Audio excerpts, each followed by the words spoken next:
Hello, my little ninjas. My name's Mike. This is my YouTube page, Mox News. Welcome to your Wake and Bake News at 7 p.m. I'm your host, Moxie, and thanks so much for tuning in tonight. And please always remember that it's always better when you're here, because if you're not here, I'm just sitting talking to myself. And what good would that do me? Or anybody else? That being said, I have a fuck ton of videos for you this evening, and I'm about ready for a bong hit. If anybody else is about ready for a bong hit, or if you're not ready, like you're not prepared, you don't have your stuff all together, we'll be taking a bong hit shortly if you care to join us. I can guarantee you that.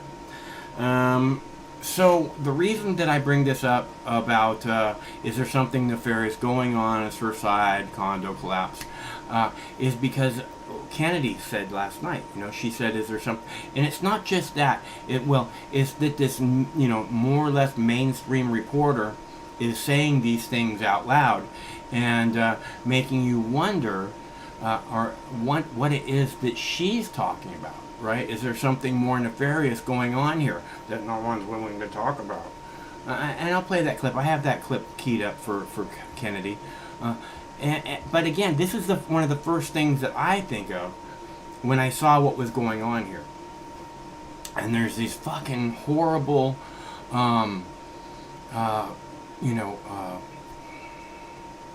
similarities between this and 9/11, right?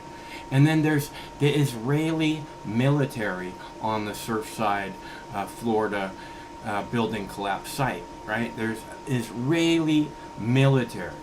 Why is there Israeli military commanding people at the Surfside, Florida condo collapse? Why is that happening? I mean, when they bring in these teams with the, people that are like search and rescue and they have the dogs and everything, they bring them in from around the world. I've never seen any of them in military gear. And if we're going to bring the military in, I mean, we have a military that we've spent, $100 trillion building? I bet it's more than that. $100 trillion military, but we have to go to Israel to get their military to come in and help with the building collapse in Southside Florida. These are the odd things that leads you to this place where you're wondering if there is something nefarious that is going on in Surfside, Florida. And I mean, honestly, one of the things that just bothers me the most is that the Israeli military is on the site. And it just makes absolutely zero sense. Nothing. Oh, I also have a video about Jews facing attacks in Europe. And I'll tell you something, I don't like using the word Jews. And part of the reason I don't like using the word Jews is because it's going to be deemed now or eventually, I'll bet you, it's going to be deemed an anti-Semitic word. You say, well, Jews say the word Jews all the time, right? But that's their word, right? That word belongs to them. You can't use it. When you use it, it's anti-Semitic. And the reason that the word Jews will be considered to be anti-Semitic is because when you lump all these people together, it's like the same thing I say about Israel, and Israel kind of, when you condemn the actions of the Israeli military, of the government of Israel, when you condemn those, they start screaming anti-Semitism, anti-Semitism. And as I've said in the past, that to me, when you question what the Israeli government is doing, when you protest what the Israeli government is doing, and them saying, oh, this is anti-Semitic, basically you're taking the crimes, the heinous crimes against humanity committed by the Israeli government. You're taking those crimes and you're saying that all Jews are responsible for that. Because if you're being anti-Semitic, then you're being anti-Semitic against a whole class of people. You know, if you're being racist against a whole class of people. It's not just I'm being racist to this one person. No, you're being racist. So again, in my opinion, the most anti-Semitic thing that you can possibly do is being done by the Israeli government by saying that when they commit crimes against humanity, and the humans of this earth say, "Hey, what you're doing is a crime."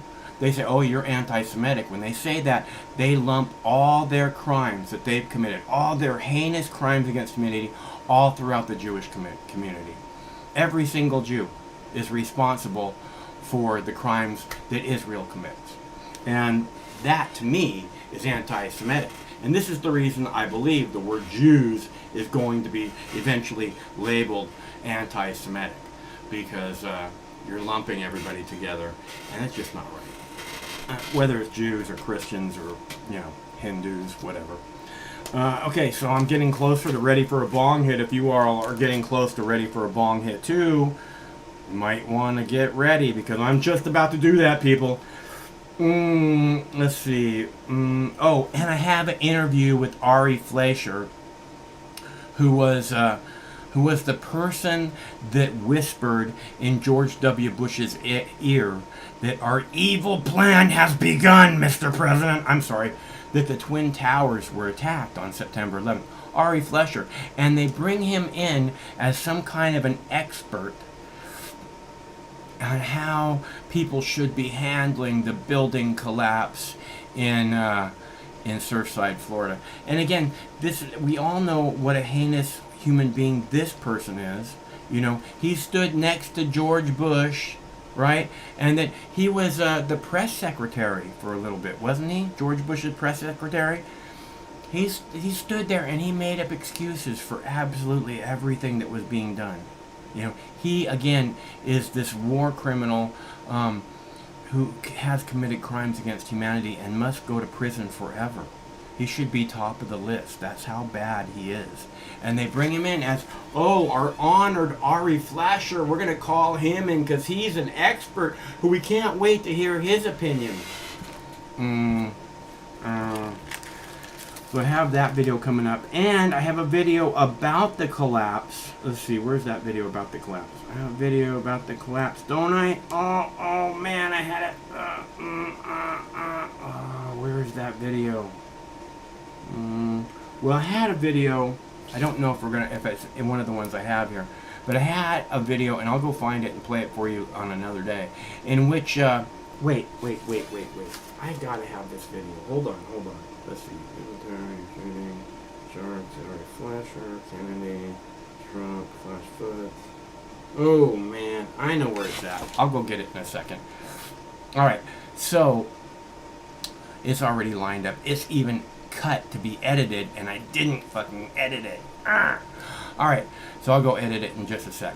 But in that video, they talk about that the condo just pancaked down, right?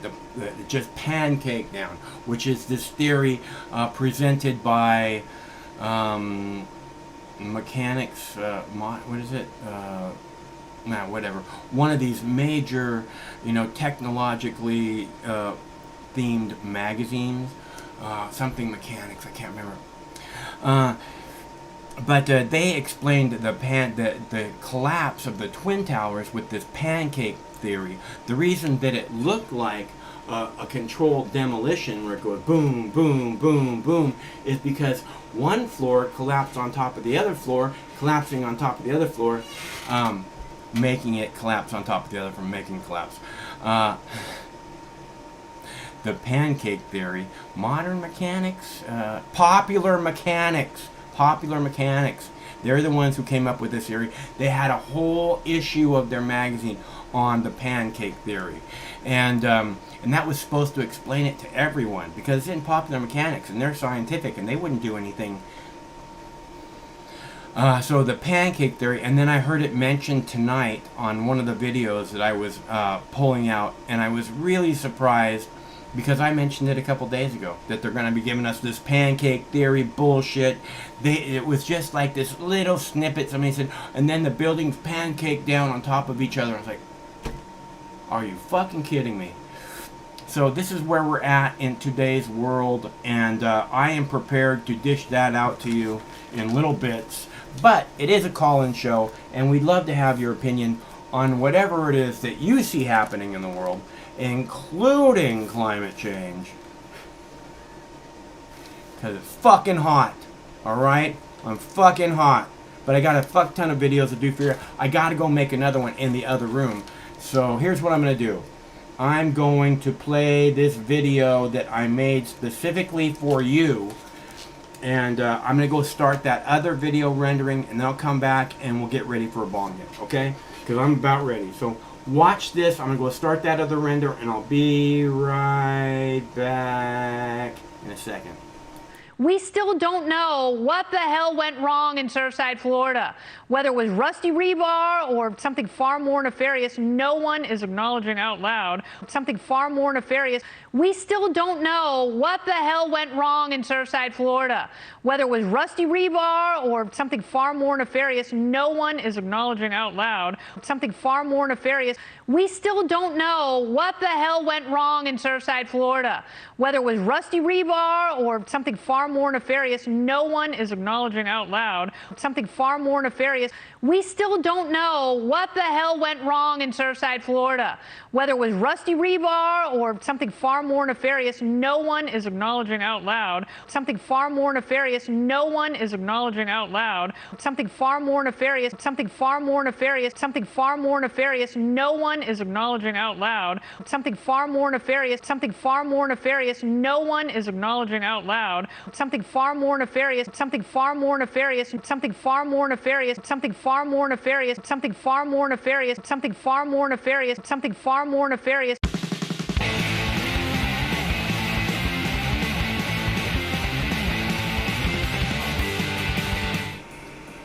Alright, I can't find it. I can't find the video where they talked about the pancaking condo collapse in Seaside, Florida. I heard him talking about it earlier. I Gout's honor. So, hi Jackie Cat.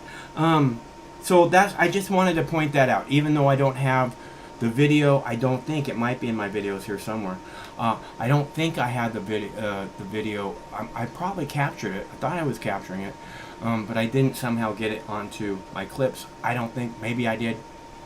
That being said, they're talking about the pancaking of the condos. And last week I was talking about how they're going to come out with this pancake theory bullshit. And look where we are.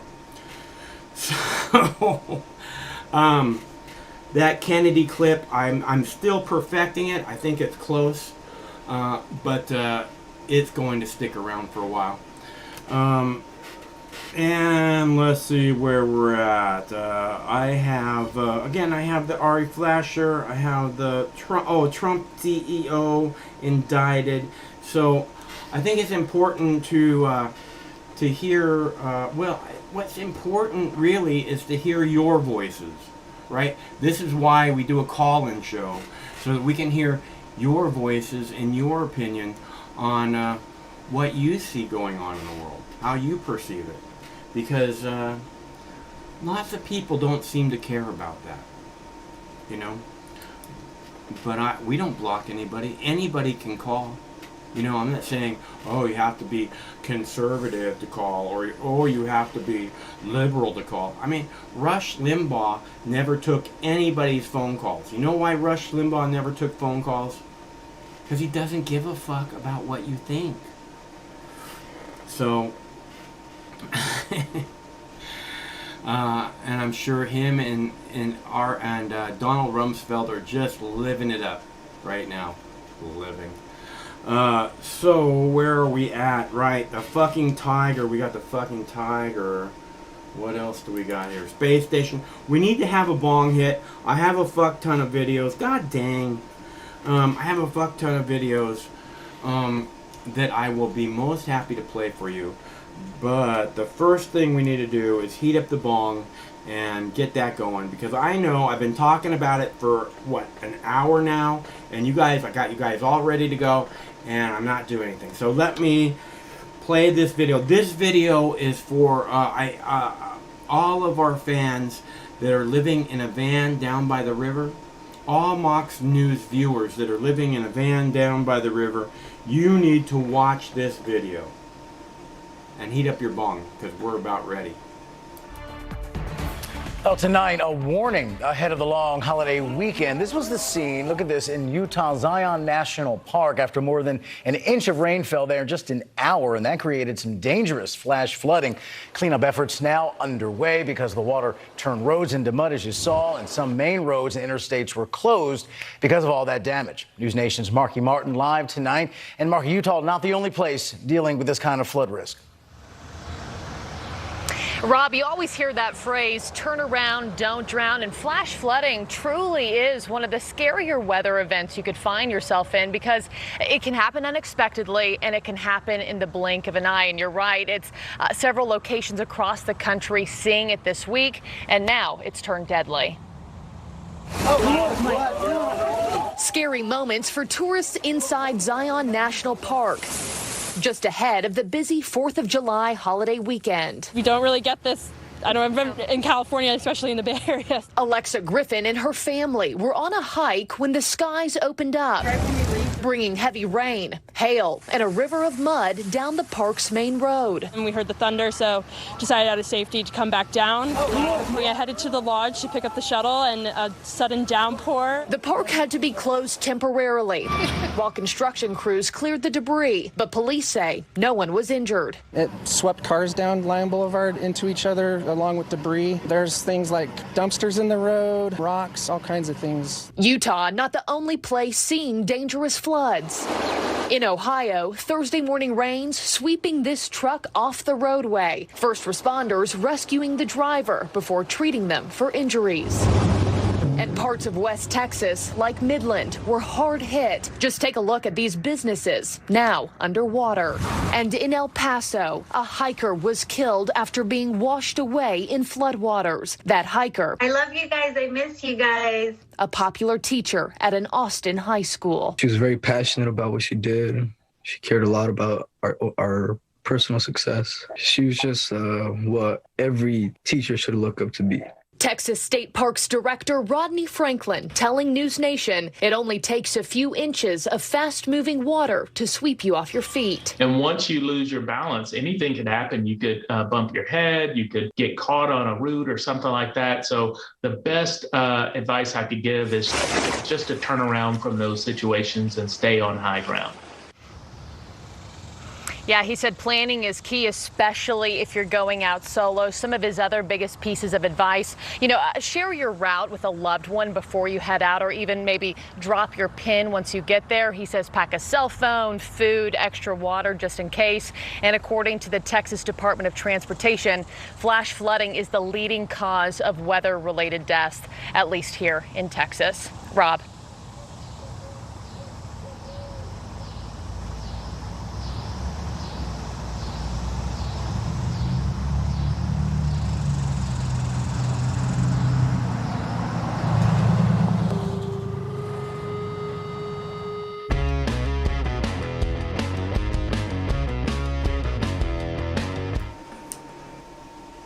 All right, so she said flash floods is the leading form of weather-related deaths. Last week, or over the weekend, here in Seattle, they kept telling us that heat is the, heat, temperature is the number one related, environment-oriented, cause of death. And I'm like, well, the flash floods, the heat, the rain in Spain falls mainly on the plain. Hello, caller. Hello, host. Hello, Mr. Host. How are you? Fine. You're with the most. Looks like you're just about to take a dab. Yes.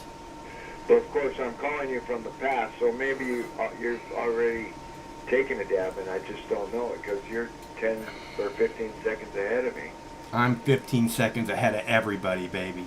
Yeah, you're like fucking Jack Flash. Jumping Jack Flash with the magic billabong, which is a mystery to me. All those complicated things, fuck. I can barely operate a boombox. and I'm technologically challenged, but not so technologically challenged that I think there was any kind of controlled demolition on that fucking building in Florida. I think it was just, I think there was lots of complaints on it. It was built wrong. People were warning, and inspectors were warning about hazard for years, and somehow some part of it went down and dragged the rest of it, and it's a really bad thing. It wasn't like the Twin Towers where they used thermate and controlled demolition floor by floor. Bam, bam, bam, bam, bam. Well, why are people saying that it looks like maybe there's some alternative explanation, which it could be quite nefarious, according to Kennedy, that no one's willing to talk about? Well, I was talking to Craig and I had the volume down, so I didn't hear what she said. But she was saying it's suspicious and stuff like that.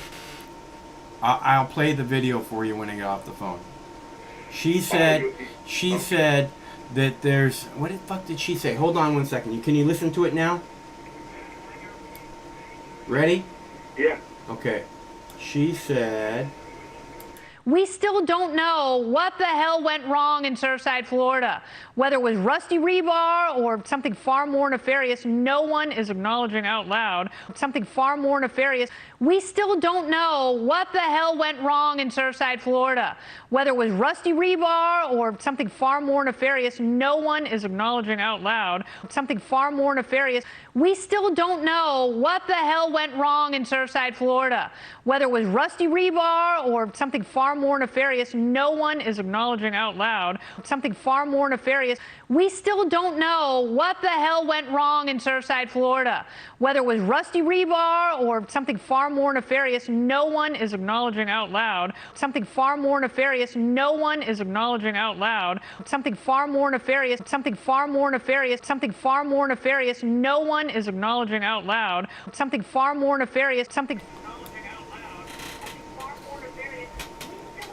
okay, so. Yeah, I heard it. So this is what I'm saying is, it's not just me, and I've heard numerous other callers talk about something weird happening there.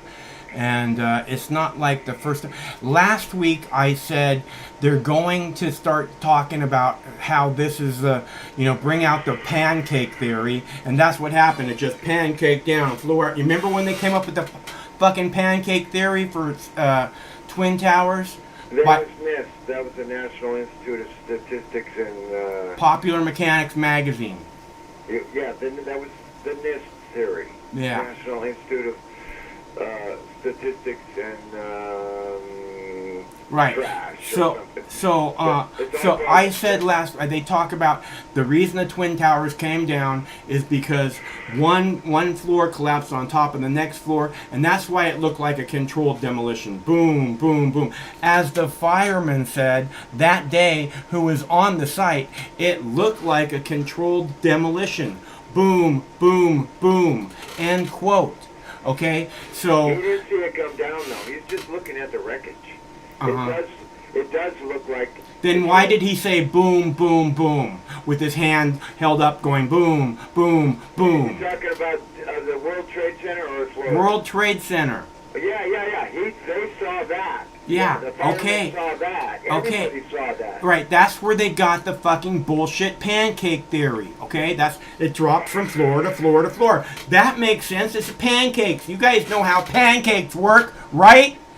So this is what, and last week I said, watch, they're going to come up with some pancake theory bullshit, and that's what I'm hearing in the news today. Oh, it just pancaked down, and it's just this little trickle that, it pancaked. You guys remember what pancaking is, right? It pancaked, and it's going to become more and more pronounced. You watch. Go ahead. But maple syrup has to be on the table before they bring the... Okay, so look, here's the deal. All day long they've been like, oh, we had to halt the search because we're worried about the other building right next to it coming down. It looks like it's about to come down, so we're going to have to halt the search. And then they said for 8 to 12 hours. right? So how do you know how long you're going to have to halt it when you have a big giant building standing next to you ready to come down? Unless, of course, you're going to take down that building in the next 8 to 12 hours, which they did not do. And then they resumed later that, like, the search for survivors, but we have to stop for 8 to 12 hours, you know, which I don't think it lasted quite that long. But whatever it was that they wanted us not to know what was going on during that time, it looked like they accomplished it much quicker than they thought they would. Well, there are no answers right now, and Kennedy is not a structural engineer, and all those bozos on No, Kennedy has her finger on the heartbeat of what people are talking about. That's her job. That's the way she perceives her job, other than the bullshit part where she has to kowtow to fucking Fox News bullshit conservatism. Okay? Other than that, the way she sees her job is to have her finger on the pulse of what the people are talking about. So I don't this care is what what the people are talking about, because most of the humans I know are fucking retarded. They don't know well, what I'm they're pretty talking sure about. she realizes that too and doesn't listen to most humans. She's been doing this a long time. But she doesn't know shit about buildings, and I was a fucking steel worker, and I'll tell you, I doubt if there isn't something smoking there, it wasn't explosives, it wasn't any kind of thermite or thermate, and you know, if there were complaints years in advance of the collapse, there was something fucking wrong. Do you remember smoldering smoke at Oklahoma City? I would have to go over the videos. I'm sure most of the videos I saw were a couple days after, and I think they had all the smoke out of it, and I have no idea what kind of explosives were in Oklahoma City, but I know they pulled 2 or 3 extra explosives that didn't go off out of the building, but I was all over 9/11. Chris Boleyn, my good friend Chris Boleyn, who I respect I have the utmost respect for him, he was all over that from day one, and I was 5 years behind him, so 4 years behind him. So, you know, I know what happened in New York, and I don't actually know what kind of explosive went off in Oklahoma City, but I know it was an explosive, and I don't know what happened in Florida, but it looks like bad construction, and Kennedy doesn't know either of those 3 And things. why is the Israeli military on the site as It's opposed a to PR the stunt. what? It's a PR stunt. As opposed to the U.S. military being there that we paid hundreds of millions of trillions of dollars to build. We need to have the Israeli fucking military come in, and somehow you see that as a PR stunt?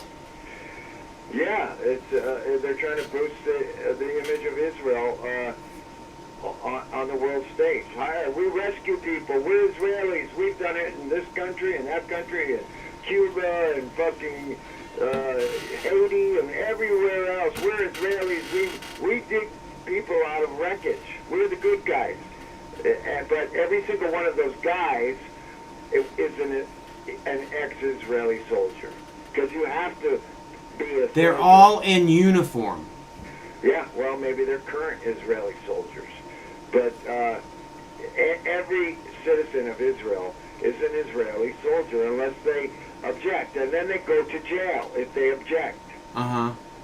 So I don't trust Israel. I think it's a PR stunt. They're just trying to say, hey, we're the good guys. We didn't bring down the 2 towers. As far as I'm concerned. Okay, listen to me.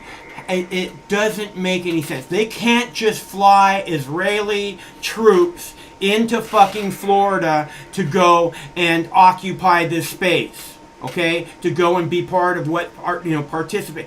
They can't just, Israeli military can't just decide to make that happen.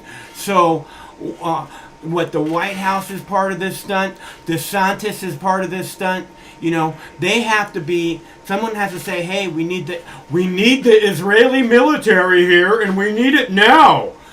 How does this fucking make any sense? This is a specialized rescue operation. And what, the U.S. military doesn't have those people?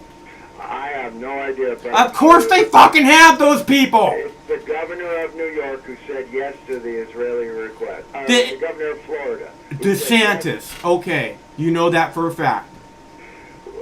And it's the Israelis who requested it, not the U.S. who needs the fucking Israelis so bad, right? Well, there's something funny in Israel land, that's for sure. But I don't think it was an Israeli plot to bring down.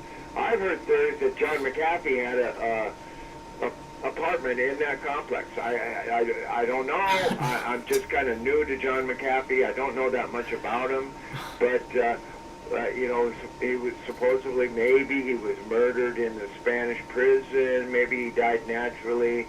Maybe the Spanish were going to extradite him to the United States. Maybe he's off partying with hookers shitting in his mouth, dude.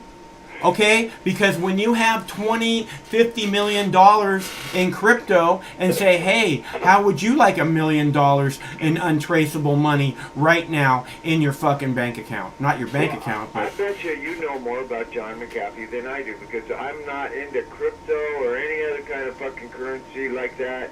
I'm a cash and carry kind of guy, and apparently he was doing something that made the American government not like him. But did he have an apartment full of computers in one of those apartments in that building? And I don't know, but that's a theory I heard about. So I got no answers, but it's not a WTC 1 and 2. It's not a World Trade Center event. Otherwise, you'd have smoke coming up from the rubble. You know? Right, those were giant fucking towers brought straight down in the middle of fucking the most populated area, you know, in the United States. Okay, so in New York, yeah. Yeah. Yeah, So, I mean, that was you know, this is a planned different situation where, you know, the building's already having issues and, you know, a little bit of leverage in the right place. Look, all I'm saying is that people I'm hearing are saying that look, not just people, that's a mainstream media news commentator. And she's saying, is there something strange happening here? And maybe, you know, it's nothing to look at, but every time they say there's nothing to look at, like they're doing now, you know, and then they invite the Israeli military, and this really bothers me, the Israeli military is on site there. It doesn't make any sense whatsoever. Well, how many dead do you have? You got 250 dead, I think, right? No, you have like 140 missing right now. And I think like 10 dead, according to the official count. No, I heard 19 dead. All right, we just said 250. There's a big difference there. Yeah, well, I haven't been following that story. It's a building that fell down on the other side of the fucking country, and like the Twin Towers. Well, and it only took you 5 years to catch up on that one. We're not going to wage war on Cuba because the building fell in Florida. We waged war on the Middle East because our government, in alignment with the Israeli government, brought down the Twin Towers in New York. And that was a giant plot involving hundreds and hundreds of people. And then Biden bombed Iraq and Syria, and the next day this thing blows up. So we don't have any time to talk about anything else except for this thing blowing up. Well, that's always a potential. Every time there's a story in the news that you got to look at what the left hand is doing. You know, what are they trying to distract us from? So I don't know, man. The government. That's obvious. Yeah, the government pays attention to the news. The government controls much of the news. So I got no answers, but I know that we're not seeing underground pits of molten metal under this thing. So well, on your normal demolition, do you see underground pits of molten metal? Normal demolitions don't use as much thermate. Well, that's not the question, is it? I asked you on a normal demolition. No, you don't. No, you don't. Yeah, so there you go. It's not something necessarily that you would look for or need in order to fucking take down that building or whatever it is they did or whatever happened there. I'm not saying that that's what happened. I'm just saying, is there something nefarious going on? It looks strange to me. Well, most people haven't thought about this concerning 9/11, but I'd just like to point out, Building 7 was blown up from the bottom up, and Towers 1 and 2 were blown up from the top down, and nobody even thinks about that or says it. And there was no molten metal in the bottom of Tower 7. Not as far as I know. Yeah, so it's not impossible. You don't have to have that in order to bring something down. That's all I'm saying. So, that's not a reason to dismiss this. Yeah, well,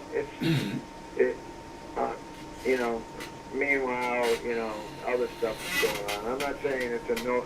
You're right. We need to free Britney Spears, and we need to free her now. Yeah, I want my Britney Spears, man. Tomorrow night's show is going to be all about freeing Britney Spears. None of this other fucking worthless bullshit.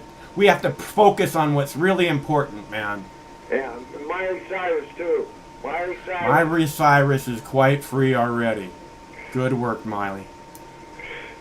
Yeah, well, fuck Israel, fuck the American government. I didn't say anything about fuck Israel, but fuck the American government. I agree with that. Fuck Israel. I don't like Israel.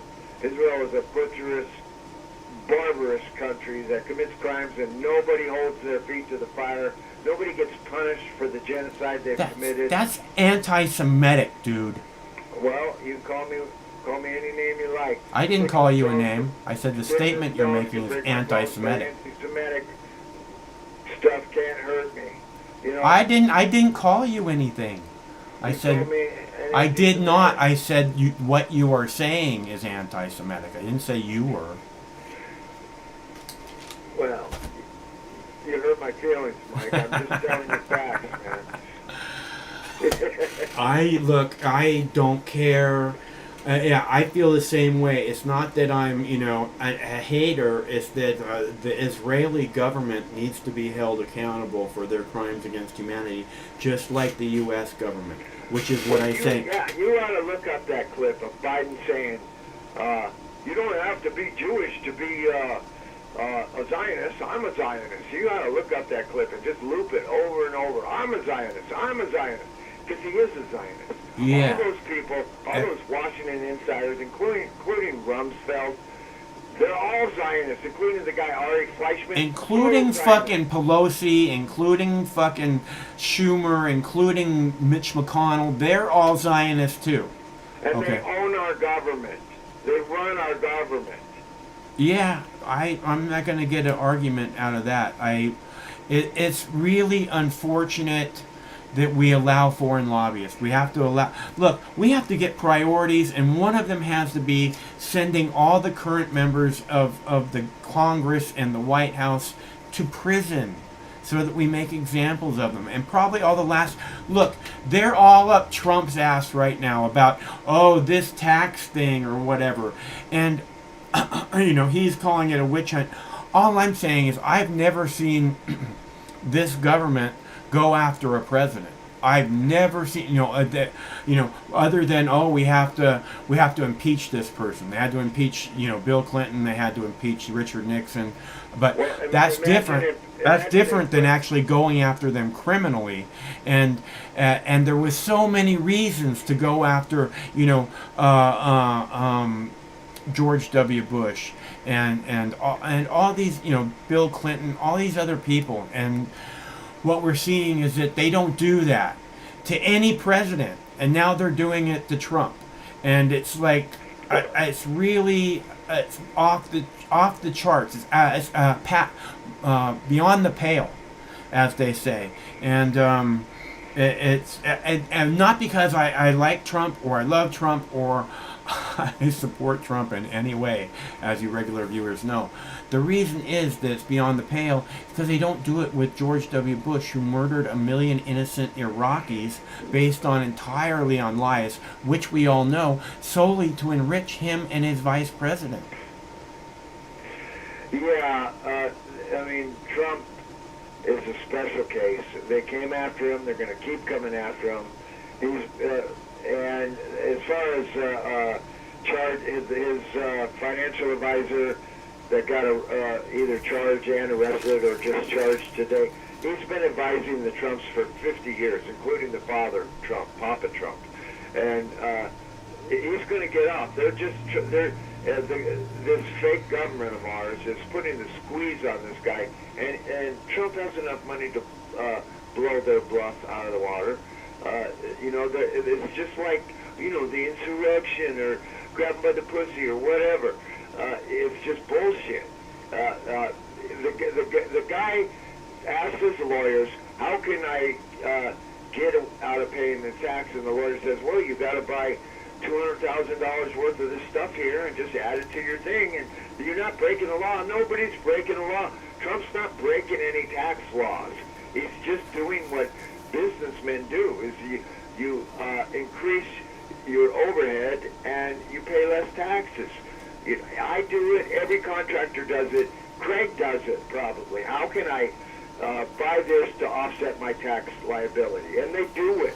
Everybody does it. So it's just bullshit.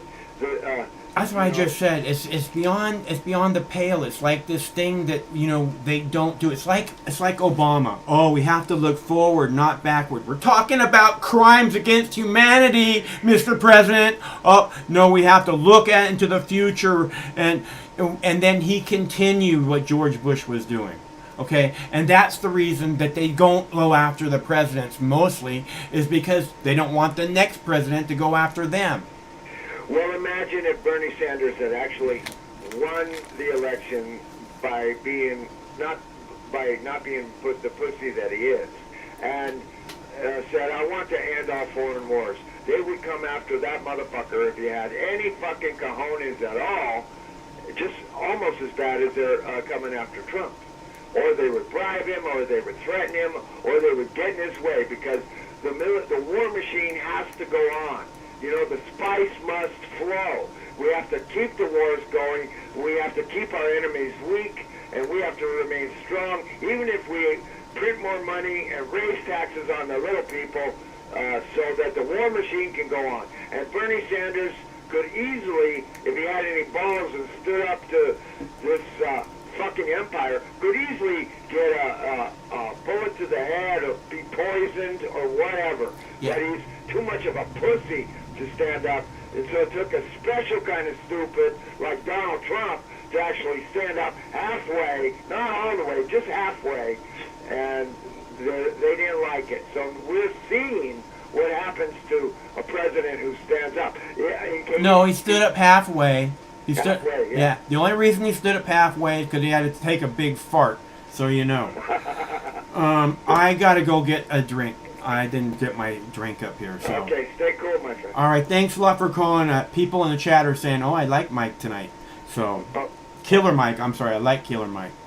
Okay, take care, bye. Okay.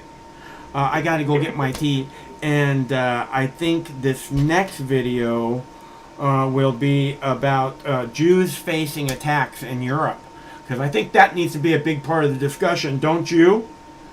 Be right back with my tea. According to the Anti-Defamation League, anti-Semitic incidents here in the U.S. are at, quote, near historic levels.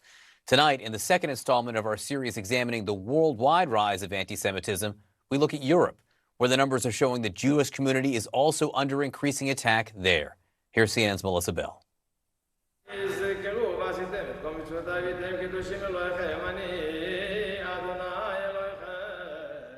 Eli Rosen knows all about where hate can lead. His grandparents survived the Holocaust. They always warned him to keep his head down because there might be more to come. Last August, they were proved right. Rosen was targeted along with his synagogue in the Austrian city of Graz.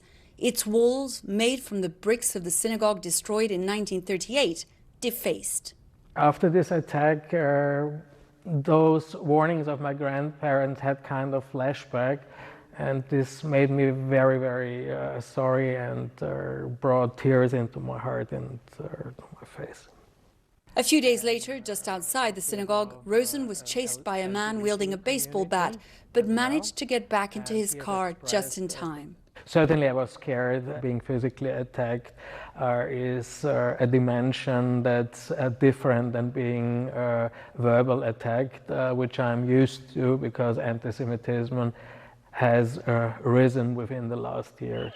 In 2020, anti-Semitic incidents in Austria reached their highest level since the country began keeping records 19 years ago. And in Germany, incidents rose as much as 30%, according to a German watchdog. Much of the rise in both countries is being blamed on harsh COVID-19 lockdown restrictions.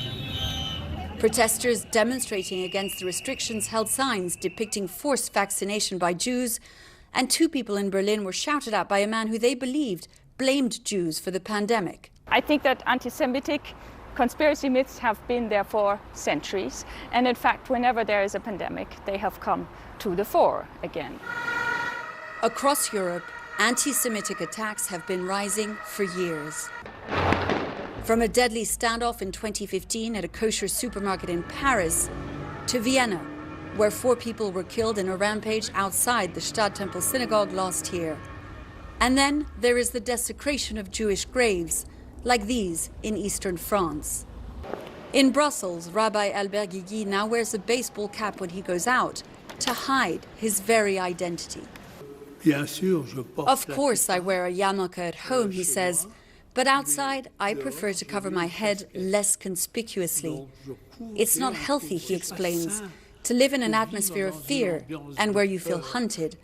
I think that as well as being vigilant, we must tackle the evil at the root of the problem, and that is about being different. The Holocaust killed an estimated 6 million Jews in Europe, but as living memory gives way to fading footage, so denial grows and hate speech returns.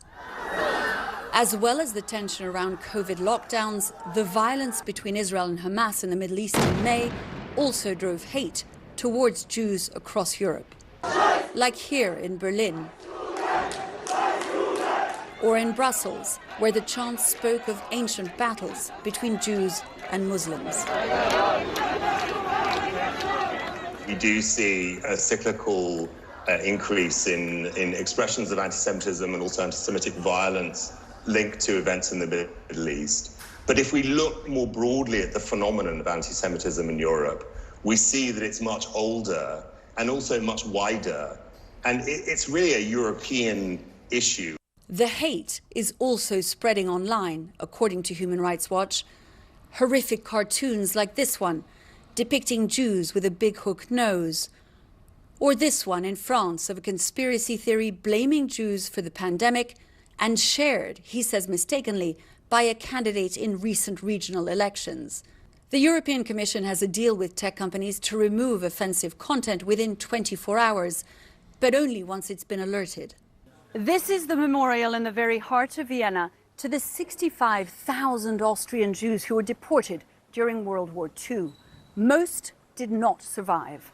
It's a reminder of where words and conspiracy theories can lead, but it's also a reminder of Europe's own very violent, homegrown history of anti-Semitism, an anti-Semitism that has never quite disappeared. Prayers continue to be heard all over Europe. From the center of Paris to the old Stadttempel synagogue in Vienna. Eli Rosen says that his grandparents' approach of keeping a low profile after the Holocaust was understandable, but ultimately misguided. European Jews keeping their heads down, he says, has not prevented anti-Semitism from rearing its head once again. Contrary to my grandparents, I will tell my son, or I would tell young Jewish people to be proud of being Jewish. Melissa Bell joins us now. So, Melissa, you mentioned the deal the EU has with tech companies to take down hate speech within 24 hours. What else is being done to fight anti-Semitism there?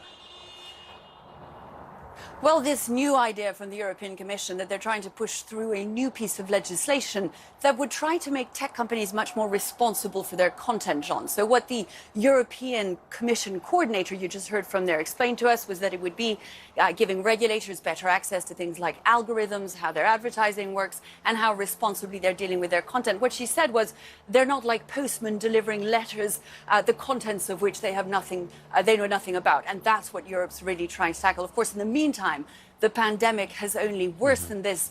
And, you know, this is something that I've heard from people whenever we've covered anti-Semitic attacks. A rabbi just a couple of years ago said, look, the world needs to be sitting up and paying attention because what starts with Jews never ends there, John. Melissa Bell, such an important reminder and an important report. Thank you. Next, a moment.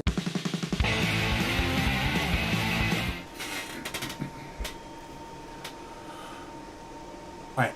I am not saying that something nefarious did happen at the Surfside. I'm not saying that something nefarious did happen. What I'm saying is, I remember the Las Vegas shooting from the Mirage. I think it was the Mirage Hotel. Is that it? Yeah. So I remember the Las Vegas shooting when all these people got shot. I think it was like 40, 50, like right in between 40 and 50. And not shot, killed, I think. And I remember they were saying that he did it from a window from the, was the Mirage? I'm not sure. I think it was a different motel than the Mirage. But, oh, let's see, hold on. Hold on just a minute. So, I remember when the Las Vegas shooting happened, I remember that I posted a video within a few minutes of it airing on CNN, and they were interviewing people that were coming out of the concert, right? There was a person in the hotel, and he was shooting down on a venue and dropping people like crazy, right? So I remember this clip from CNN that I posted within minutes of it airing, of them interviewing people coming out of the concert, and this one person said there was a helicopter flying over us with someone shooting down on the people in the arena, and that was an eyewitness account, right? And then, oh no, it's this one guy. So, and then with all this stuff with the Twin Towers, you know, and Building 7. So, and when you say, oh, well, you know that this thing happened in Surfside is like nefarious. No, I'm asking, is there? And the point being that, you know, 9/11, Las Vegas, all these things that don't look right with the government. And also, again, I'm not saying there was something. I'm asking because I actually don't know. Killer Mike said he knows what happened on September 11th. I'll tell you right now, I do not know what happened on September 11th. What I do know, that I take as fact, is that I do know that the United States government is lying about what happened on September 11th. No doubt in my mind, at all. So knowing that, when I see things like this, when I hear words like pancake down, you know, it makes me question a lot of stuff. What's up, caller? Michael, you sexy son of a bitch. Yes.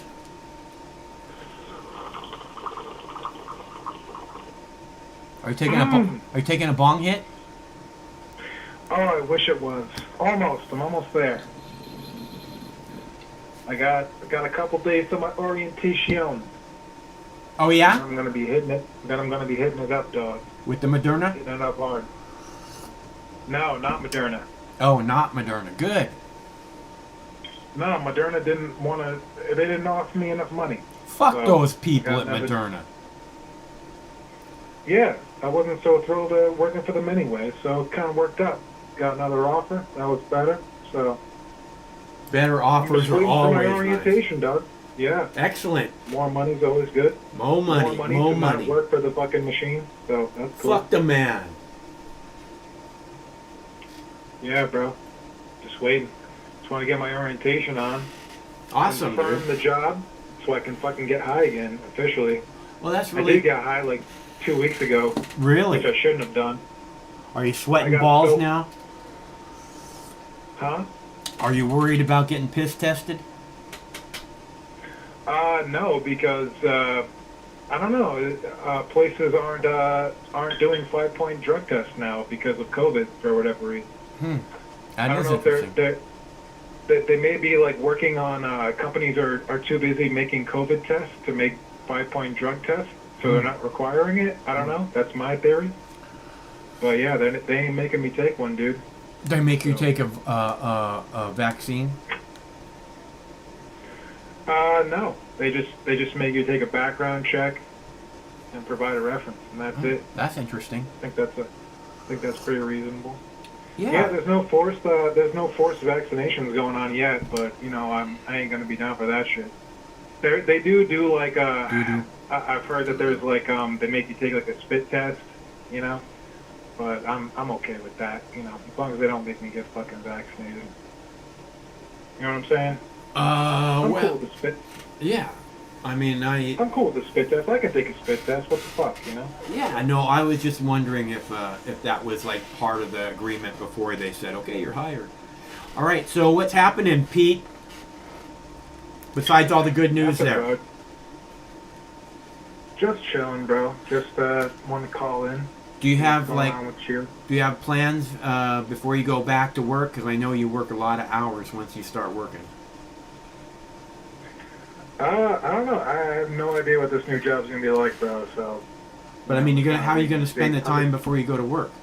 You got plans for that? I'm trying to fucking find a place to move into, Massachusetts. Oh well, that's a plan. Yeah, that's pretty much what I've been doing. Just trying to find a new place to live in, but it's crazy, bro. Yeah. It's crazy. I'm gonna be working in Boston, but it's like you can't move to a major city. I thought moving into a major city was gonna be fun. Yeah, I'll move to Boston. It'll be fun. No, bro, it's insane. It's crazy expensive. If you want to live in a major city, dude, you gotta they're like, okay, it's like $1,100 a month to move into a 1-bedroom in Boston. I'm like, okay, cool. And then turns out it's like, no, it's a 1-bedroom in a 5-bedroom apartment where all 4 other bedrooms are occupied by people, and you share a kitchen and you share all this other shit. I'm like, get the fuck out of here, dude. That's not an like, apartment.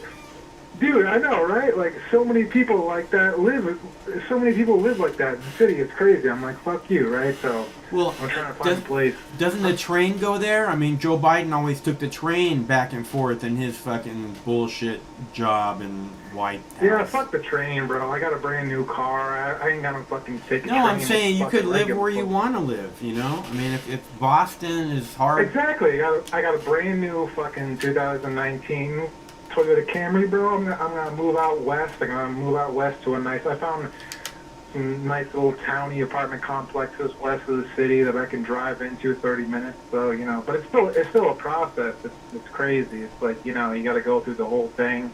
They got to do a background check. They got to fucking talk to your employer. They got to talk to your past landlord. It's fucking this whole goddamn shit's driving me goddamn crazy, bro.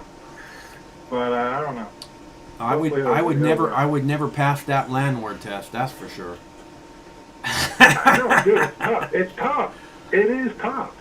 It's nuts, man. Thank God I just got my record expunged. Fucking A.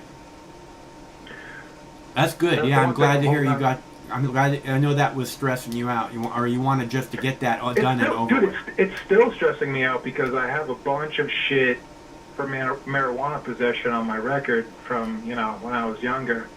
And I went to court for the whole thing. I hired a lawyer, a good lawyer, you know, and I talked to the judge, and the judge was like, we grant you're eligible for your expungement, so we grant your request for expungement, blah, blah, blah. But I still, in the back of my mind, you know, like I think I told you before, I'm like, what if some guy at the front desk didn't check a box or something, right? And then it's still on my record, right? Like, that kind of paranoid shit still lingers on my mind, if you know what I mean. So, you know, you said when you were a minor? Well, when I was a minor, when I was adult, when I was a late adult. Oh. you know, That's maybe unfortunate. 4 years ago. I hate the police state. Yeah, you know me, bro. I hate the police state. Yeah, doesn't it just ruins people's life, doesn't it? It's just messed up, dude. I mean, and it's like they do it in order to make money and to have you under their thumb. You know, oh, you better not step out of line now. We already got you. We'll just smash you like a motherfucking bug. Yeah, I mean, I may as well be, but you know. No, it sounds like you're. Like I said, you know, I work to get all that shit removed from my record, so I should be, on paper, I should be like the cleanest bow tie son of a bitch you've ever seen. So, you know, everything should be okay, but still, even if you are still a, you know, super clean bow tie motherfucker, it still takes a long time for, you know, the application process and all that. Like, my job is still like a month ago, they're like, okay, we're offering you the job, we're gonna offer you crazy money, but we gotta wait for the background check to come back, and then, assuming everything's okay, we will send you an email, you know, like 2 weeks before you start for the orientation. So I'm just waiting for, like, the orientation email, and once I get that, I'll know everything's cool, they accept the job, and I can get high. So, and that's gonna come any day now, I'm sure. So, fingers crossed. Waiting on that. I know, I'm gonna get so fucking high. Can't fucking wait. I got fucking high with my buddy the other day. Fucking like 2 weeks ago, I smoked with him because I was feeling pretty confident. I was like, I'm gonna get this job. I'm not worried about it, right? And you know, I show up to say hi to my buddy. He's my old buddy from high school, and I walk into his apartment and it smells like fucking ganja. He grows all this weed that he just makes hash with, and this whole apartment just smells like a fucking ganja jungle. And I'm like, all right, let's take some hits, bro. And, you know, I can't resist, right? Ganja jungle. I love the kid, but I can't hang out with him because I'm too tempted to get high, and I'm trying not to, right? So we get high. I take like 2 hits, dude, and I'm fucking. I could barely drive home that night. It was like I was drunk. It was like I drank fucking 12 beers trying to drive home that night. I was so fucking high. It was fucking insane. Sounds pretty good. Sounds like you could get some pretty good weed, dude. Yeah, he's been growing his own weed since he was fucking God for like 6 years now. He's a pretty master cultivator. I think I told you about him. But he's at the point where he's like, dude, I can't smoke anymore. I gotta do edibles. I'm like, bro, you gotta get some Rick Simpson oil. With the quantity of fucking weed that he's growing, I'm like, bro, you gotta get down that Rick Simpson, bro. What kind of issues is he having? The Rick Simpson's pretty drastic. I don't know. He's just like been smoking for a while, so he coughs a lot, and he's like, I want to try to not smoke as much, you know, so he's vaping more. And I'm like, dude, do some edibles. Edibles will help you out. What is he vaping? Is he making his own juice that he's vaping, or what? No, he doesn't even do his own juice. That's what I'm telling you. It's like, dude, he has a volcano. Oh, that's cool. No, Volcano's very clean. He should be good with that. Yeah, it is. Yeah. He likes that, but he smokes too. So he's like either smoking or he's vaping with his volcano. And he makes edibles, but he doesn't decarb his weed. I'm like, dude, what the fuck is wrong with you? Decarb your fucking weed, guy. You're not even like activating it. What's wrong with you? He's like, what do you mean? He's like, it's not getting decarbed when I heat it in the crock pot. I'm like, maybe a little bit, but you gotta put that shit in the oven before you fucking make butter, dog. What's wrong with you? Well, it's good that he's eating it, though, anyways. I mean, there's so many benefits to eating it that it's, you know, even if it's not getting, you know, the psychoactive side of it hasn't been fully activated, you know, it's still a good substance to have in your body. Yeah, but imagine how good his shit would be if he decarbed his weed and put it in the oven at 240 for 45 minutes. Yeah. Oh, fucking mine. That makes him fucking butter. And that shit'll fucking blow your balls off, bro. That's what I told him. I was like, bro, you got all this fucking weed. You got hash. He's got, like, piles of hash. Dude, he's got more weed. He grows weed just for fun, but he has way more. Like, he doesn't even really sell that much weed. He just stockpiles all this shit. And I'm like, dude, make some Rick Simpson oil. For real. Buy a bottle of Everclear and, you know, decarb some fucking hash. Decarb some fucking hash, some cannabis, and mix it with some fucking Everclear. for fucking 6 hours, you know, a little bit of heat, and then fucking evaporate it into that, you know what I'm talking about, that nice little maple syrup fucking liquid that it turns into. Yeah, well, some fucking gummies. But Rick Simpson takes like a quarter pound of hash. I mean, a quarter pound of buds, and he concentrates that down into about 2 grams of oil. So, you know, I mean, that's a lot. Well, the general, yeah.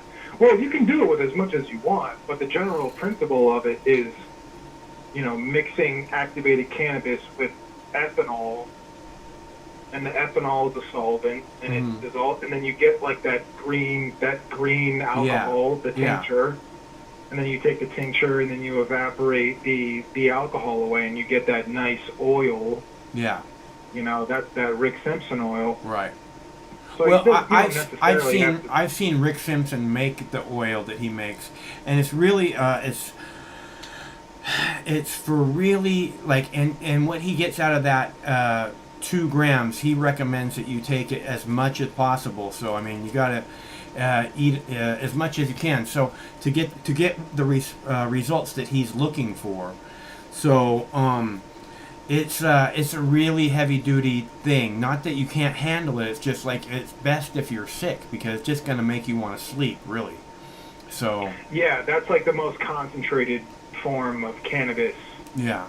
Because my buddy asked me, he's like, I want to make really concentrated, you know, edibles, and I'm like, Rick Simpson, but you got to be careful with that shit. You know what I mean? Like, I do like coconut oil, you do butter, you know, which is a similar process where. But if you really want to make the ultra concentrated shit, and I think the dispensaries use Rick Simpson oil, because you can just get it. You can get that oil into its purest concentrated form. You know. Yeah, but you don't know what they're making out of it when it's commercial. So here's what I would recommend: that you take your shit over to his house and you say, "This is how it's done. Now eat this brownie." Watch him go, whoa!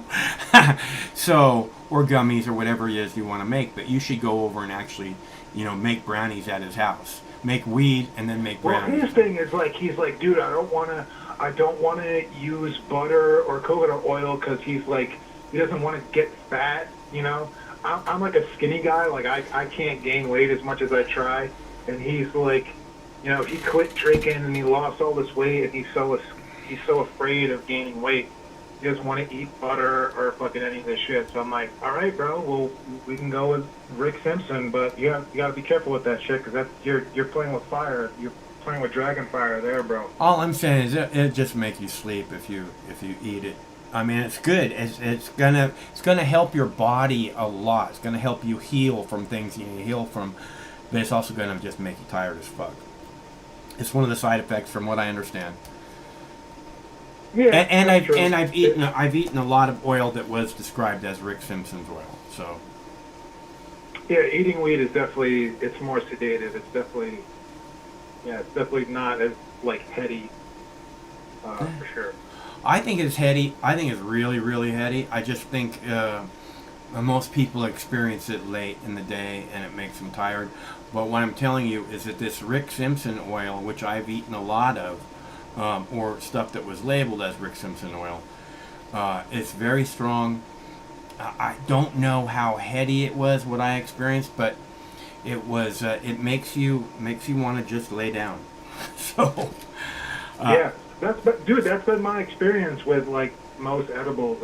It's definitely, that's how it is with edibles. I'm okay with that, you know. Like when I take edibles, it's like at the end of the day, where I don't want to do that anyway. So. Right. Well, what I'm saying is that to really enjoy edibles, what you need to do is take them first thing in the morning with your morning coffee, and then go out and skate your skateboard and see how it adjusts your attitude in the middle of the day, as opposed to at night when you come home after work and you're already tired. You're already burnt out, so to speak. Yeah, you're right. It does. Yeah, it affects you differently. I mean, it's all about really edibles is all about you got to master. You got to know how to make your edibles. You got to have your edible science down to a fucking T, where you know exactly how much you have to take to get high, and then taking it, like you said, you know, you gotta dose it right. You know what I'm saying? If you dose yourself too much, you're gonna be in a coma all day. It's a very, very careful thing. You got to be very careful with it. Yeah, you know, I think as long as you don't have a whole lot going on, being in a, I wouldn't call it a coma, but being very high all day long isn't really a negative. As long as you don't have stuff, you know, that you have to be responsible for, you know. Being very, very high is sometimes an important thing to do. You got to get the dosage right, you know. You do have to get the dosage right. In small dosages, it can make you, you know, super concentrated and super focused, and you overdo it just a little bit too much, and then you know, then you're in trouble. Then you're in nap territory. Yeah, I had a puff of some new weed the other night, and it just made me like, oh, I got to do this, oh, I got to do that, oh, I got to do this, oh, I got to do that. It was really weird. I started folding laundry and all this shit that I'm not interested in doing today. I don't want to do it right now. Isn't that amazing how it's like one puff and you're super productive, you clean your whole goddamn apartment, and then 2 puffs and you're like, all right, I'm going to sit down and watch Game of Thrones and fucking fall asleep on the fucking couch, and then there goes the day, you know what I mean? It's fucking terrible. The day doesn't go by, and I'm not going to say it's terrible smoking good weed. I'm just saying you got to be careful with this shit. It's strong. That's all I'm saying. Yeah, enjoy. There's not. See, one of the things that I experienced when I was a kid, honestly, or a young man, let's say, is that there was this thing where it wasn't just let's get high. It was like, oh, let's smoke all this weed, you know. Instead of having a puff or two and going, wow, that was really good shit. It's like, oh, let's smoke another joint. Oh, let's smoke another joint. It's weird, you know. But now I have a puff, and I'm generally very good for quite some time. So I guess that's a growing up thing. When I was a kid, it was like a goddamn contest. Yeah, I know how you are. You're like, oh, I need 46 gummies right now.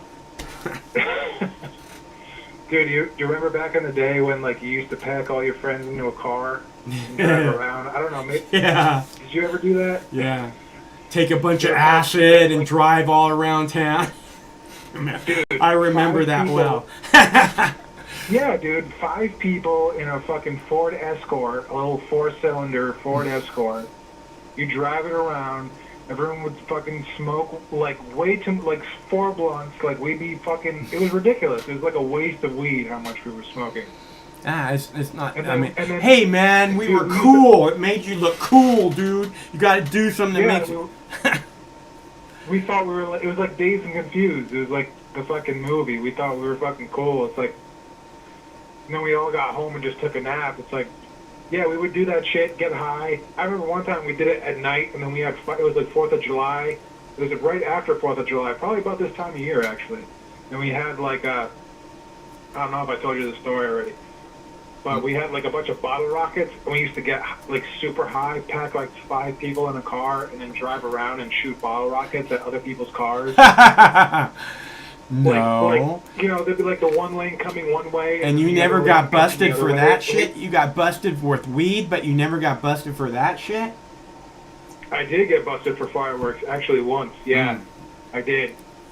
But we used to do that. We used to drive around just shooting bottle rockets, get high, and then drive around shooting bottle rockets at people's cars. And they used to bounce off people's windshields and shit. I can only imagine. They must have fucking, like, flipped out. Be like, what the fuck? It's like we got some Hamas rocket fucking launching at my car. I'm just trying to drive home from work and shit. Man. But yeah, I got pulled over one day smoking weed, ironically. And then, sure enough, the cop pulls a fucking, a little, like, you know, bottle rocket out of his bottom. Like, this is a Class C firework. And I had to go for that shit. Dude, I got in trouble for so much shit when I was a kid. So much stupid shit. It's fucking ridiculous. It's a police state, man. There's no freedom left. Well, hey, man, you can't be fucking... You can't have bottle rockets. Meanwhile, in Rhode Island, it's like in Rhode Island, you can't buy any... Like, the fireworks that you buy in Rhode Island suck. But if you go to, like, New Hampshire, you can buy some crazy shit. Like, you can buy M80s. Like, you can buy some crazy shit. Like, the fireworks there are so much better. right? But it's so ridiculous. It's like you go to New Hampshire, buy crazy fireworks, and then drive back to Rhode Island, set them off on the 4th of July, and then you got the fucking cops pulling in your fucking driveway. Yeah. Well, you got to go. You got to go to the Indian reservation here to buy them. I'm sorry, I meant to say reservation, really? not Indian reservation. Yeah, you got to go out to the Native American reservation, and they're illegal everywhere else. I mean, you can't come and go get them and then bring them to your house and shoot them off at your house. You can't. It's illegal to possess them. So, but you can go out to the reservation and buy all you want. Damn, those Indians know what's up, man. They got fucked. It's just like, oh, you can have this little piece of land here for us to make up for it. They got fucked. But you can set up as many fireworks as you want. So that's what's up. Yeah. And casinos. We'll let you have casinos too. Dude, there was this one guy I heard about, right? He was like he's this kid that got adopted, and he never knew his parents. He grew up until he was like in his 20s. He was like 23. And then all of a sudden this guy contacted him. And it turned out it was his dad, and his dad was like a member of like the Pachenka tribe or something like that, one of these tribes that inherited all this money from the Indian casino. And all of a sudden his dad just contacted him, and now all of a sudden he like makes all this money. All of a sudden his dad contacted him, and he's rich now. And he just, has all this money from the, that the government gives the tribes or whatever. Right on.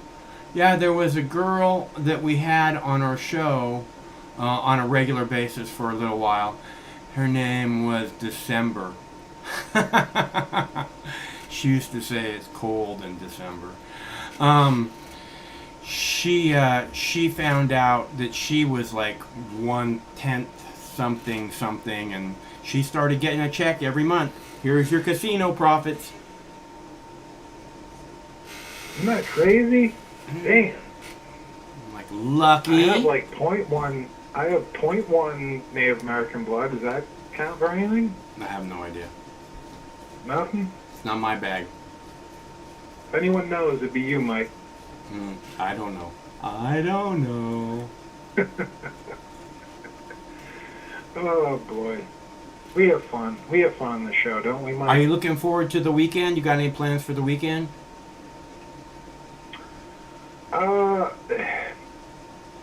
No, not it's really. Good. It's all good. It's hot it's as all fuck. good. I want to go outside. I can't. Be outside. I can't. Is it hot as fuck? I can't do anything this weekend. I'm.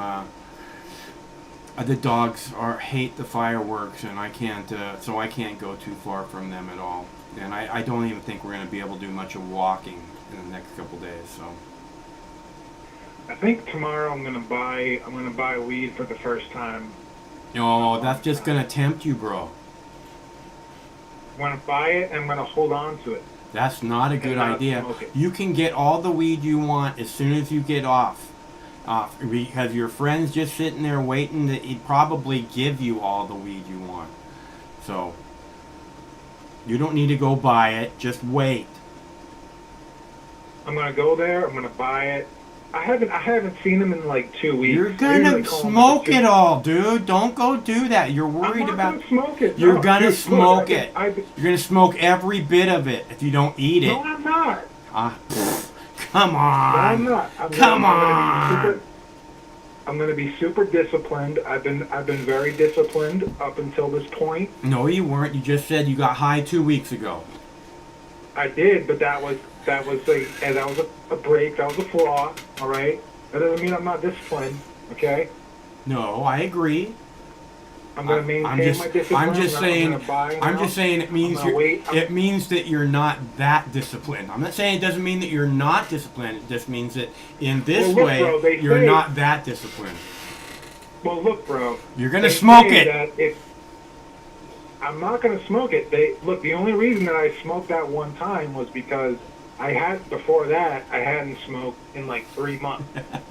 Which So even more makes it even worse because you've been waiting. No, it doesn't make it worse. And you've been a really good guy about waiting, and then you went, I fell off the wagon, and now your little fucking 3-month coin has to be turned in, and you're back to a 1-week coin. So. No, dude. Well, look, this is from what the research that I've gathered. Okay, if you're a heavy marijuana smoker, within 3 months, I took 3 months off, so it's definitely out of my system by then. Until right? 2 weeks ago. So, yeah, but then I smoked 2 weeks ago. So if you're not a regular smoker, if you're not a heavy smoker, that shit's out of your system in less than 2 weeks. Oh, okay. I didn't know that. Who told you that? And trust me, bro. I did my research. This is pretty much the consensus on marijuana research. Oh, I trust you, Pete. Yeah. I don't want you to think I don't trust you.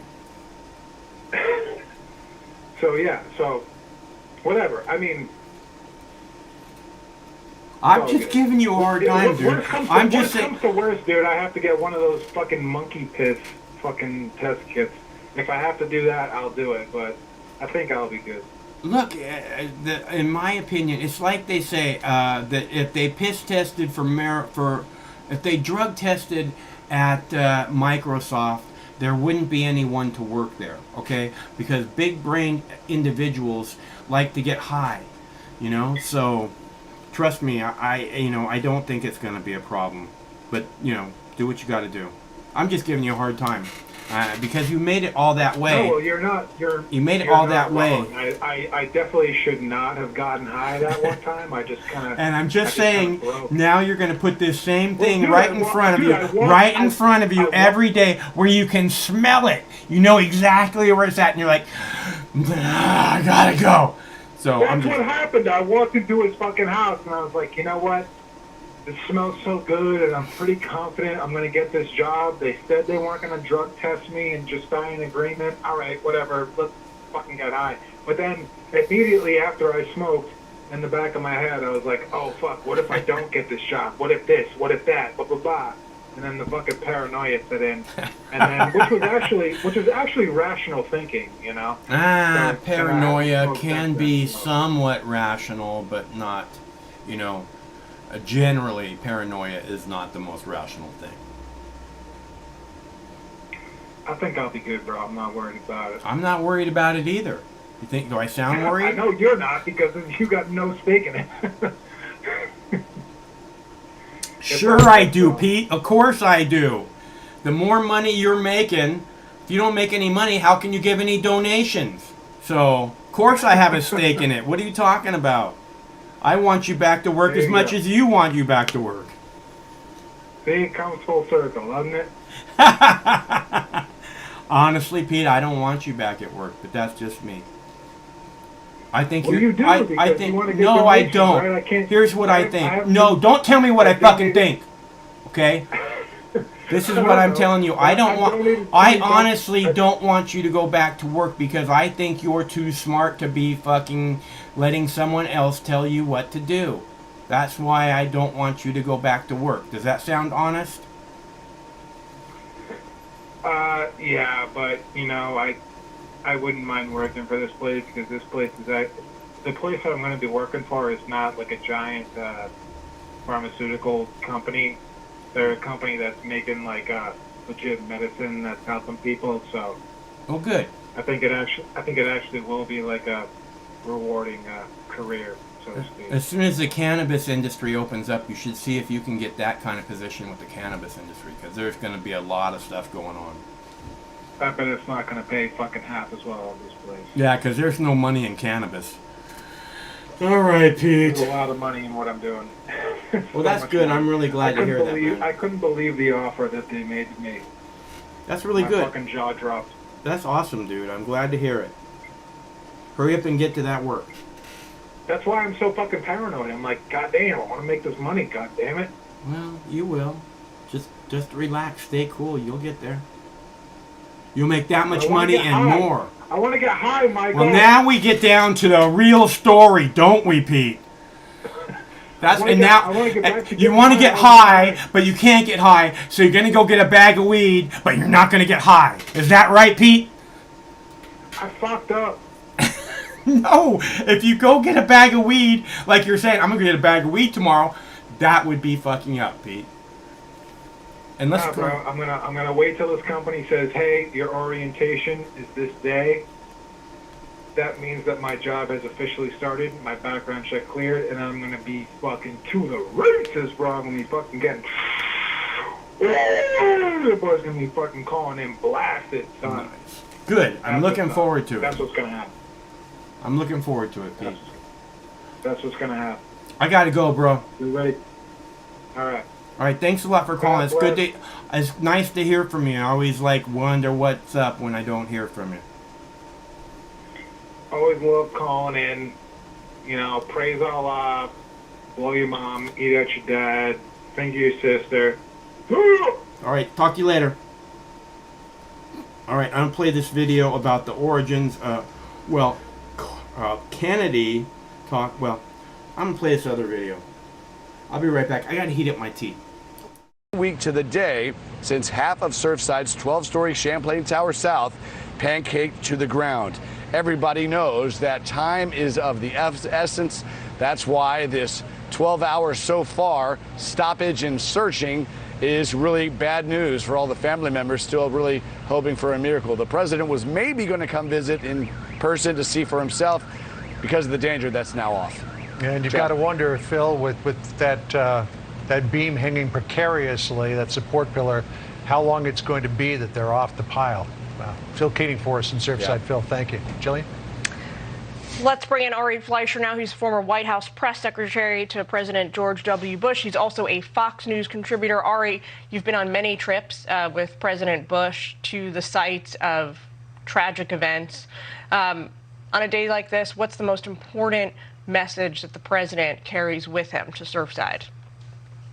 Oh, there's no question the most important message is the message of love and compassion for the family members who gather to listen to the president and to hopefully give them some ray of hope. You know, that's what these families want to hear. They want to talk. They want to talk about their loved ones, and the opportunity to talk to the president of the United States and have him listen as you describe who your husband, your wife, your mom, your dad is, and your hope that they'll come out alive 1 week later. It's the hardest listening a president has to do. Can only imagine. There's all kinds of, whenever a president decides to travel to the site where something tragic has befallen Americans, there's this fierce political debate about whether he's hurting more than helping by inserting himself into the process. Take a listen to Miami-Dade's mayor earlier this morning. I want to hear what your response is to on the other side. I want to stress that President Biden's visit today will have no impact on what happens at this site. The search and rescue operation will continue as soon as it is safe to do so. The only reason for this pause is concerns about the standing structure. She also went on to say, Ari, that not a minute of officials' time who was involved in this investigation was going to be diverted because of the presidential visit. Does that strike you as a realistic thing to say? Do you buy that? It certainly does. I do buy that. You know, when the president travels, he travels with a massive federal arsenal. It's supported by local police and local enforcement for traffic control and things of that nature. But those aren't the people on the pile. Those are not the people sifting through the debris and the search and rescue experts. They're a different group of people. And we should be a nation that, I don't care what party you are, when a president comes to town after a tragedy like this, it should be consoling. And that's how I take President Biden's visit there. I don't begrudge him one thing about going to that site. It's where a president should go. Interesting. That's good to hear. I want to draw your attention to something else. We've got this new Fox polling ahead of the holiday weekend that shows, let's pull this up so our viewers can see it at home. Among people who were asked if the U.S. is the best country in the world to live in, it looks like in 2011 and 15, the yeses were in the 80th percentiles. Now, in 2021, that number is down to 69%, and 26% of Americans say it's not the best country in the world to live in. What gives? Well, first, if they had asked me, I would say, yes, America is the best country to ever live in, and we are the greatest country on earth. We've gone through a pretty miserable year, though, and I guess I understand if there's some people after the murder of George Floyd, with the racial strife in the United States that is inspired by some people who push it way too far, COVID shutdowns. You know, I can understand why there's a sense of angst or anxiety, but at all times, America is a self-correcting democracy, and what saddens me the most, though, Jillian, is anybody who misinterprets what July 4th is all about. America was founded on the greatest breakthroughs on earth as we separated ourselves from the Europeans, which were an intolerant, tyrannical group of states, to promote religious liberty and tolerance in the United States of America. This was the essence of our founding. Freedom was the essence of our founding. And for anybody to think that America was founded for any other reason or for any other purpose doesn't understand the history and the greatness of America. We've always been distinct, we've always been different, and God bless our country, and thank goodness for our founding. And as politicians both sides of the aisle have been pointing out these days, we've always been imperfect as a nation. Yeah. And what entity on earth has ever been perfect? So you ride the wave. Hopefully some people will come back to feeling good and proud of the United States after the COVID bounce back is fully in place, after, 90% of Americans have been vaccinated, or whatever the Biden administration wants to do. Ari Fleischer, thanks so much for joining us today. We appreciate it. Thanks, Jillian. Always good to see Ari. We still don't know what the hell went wrong in Surfside, Florida.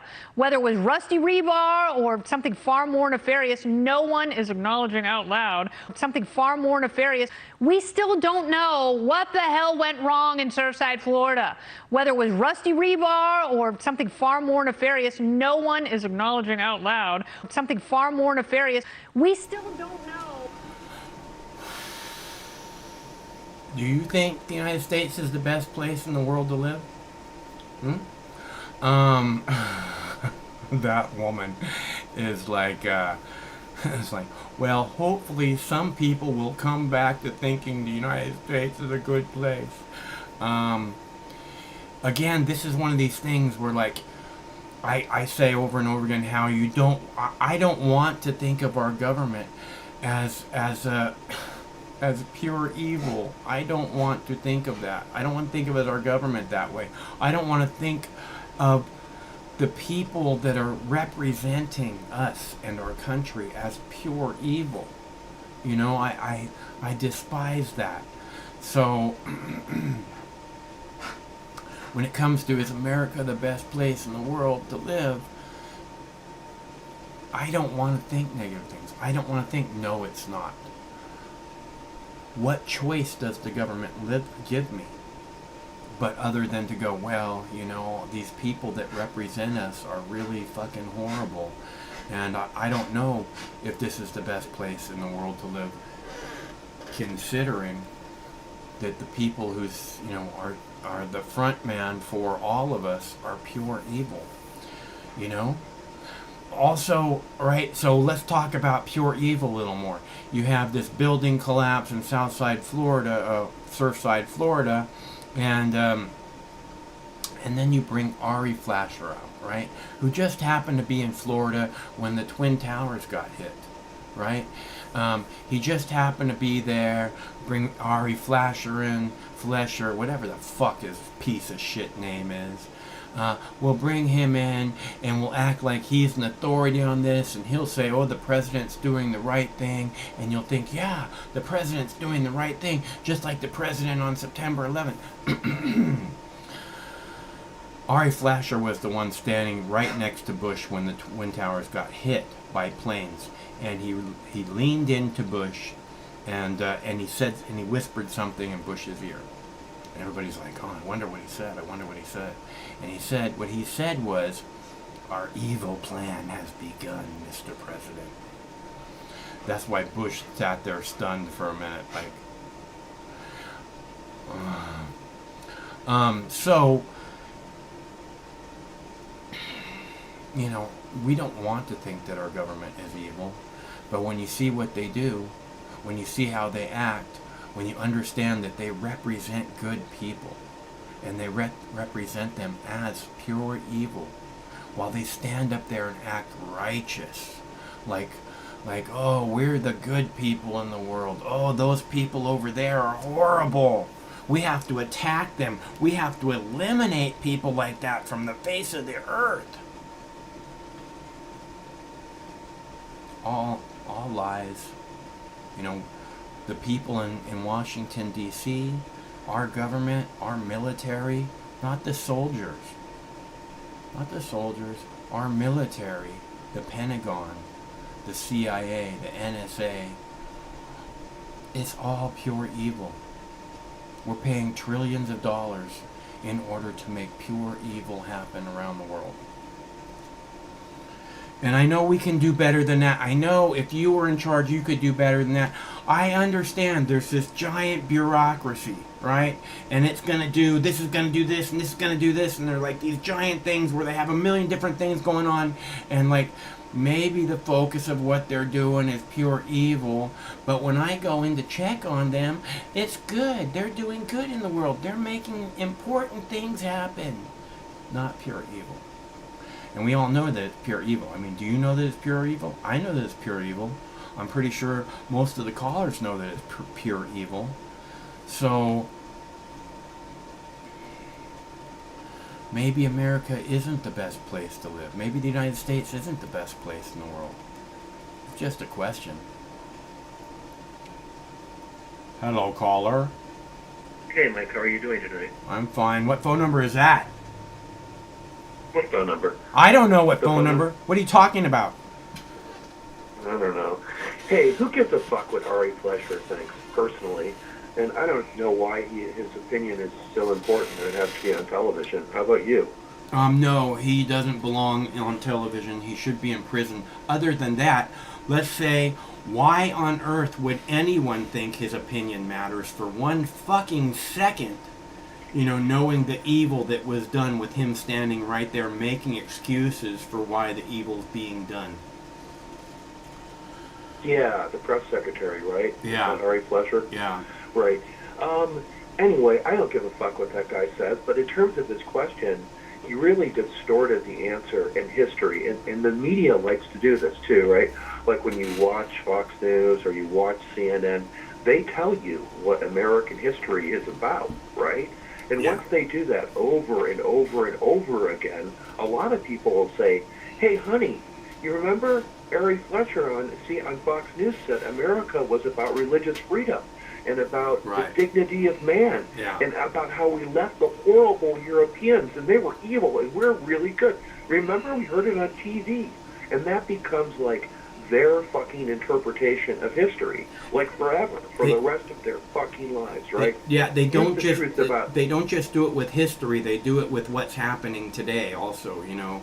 This story and that story, and it's not just we're going to paint history that way. It's that we're going to explain to people what it is they need to know about this story, and that way it's always spin. Go ahead. Yes, it's always spin, and it always like promotes this idea of like imperialism is good, and making money and corporations and capitalism is good. And, you know, there's all kinds of things that are just economic growth is good. You know, you should better yourself, Mike. That's good. All these ideas are inculcated in people's minds, and they all feed into the system.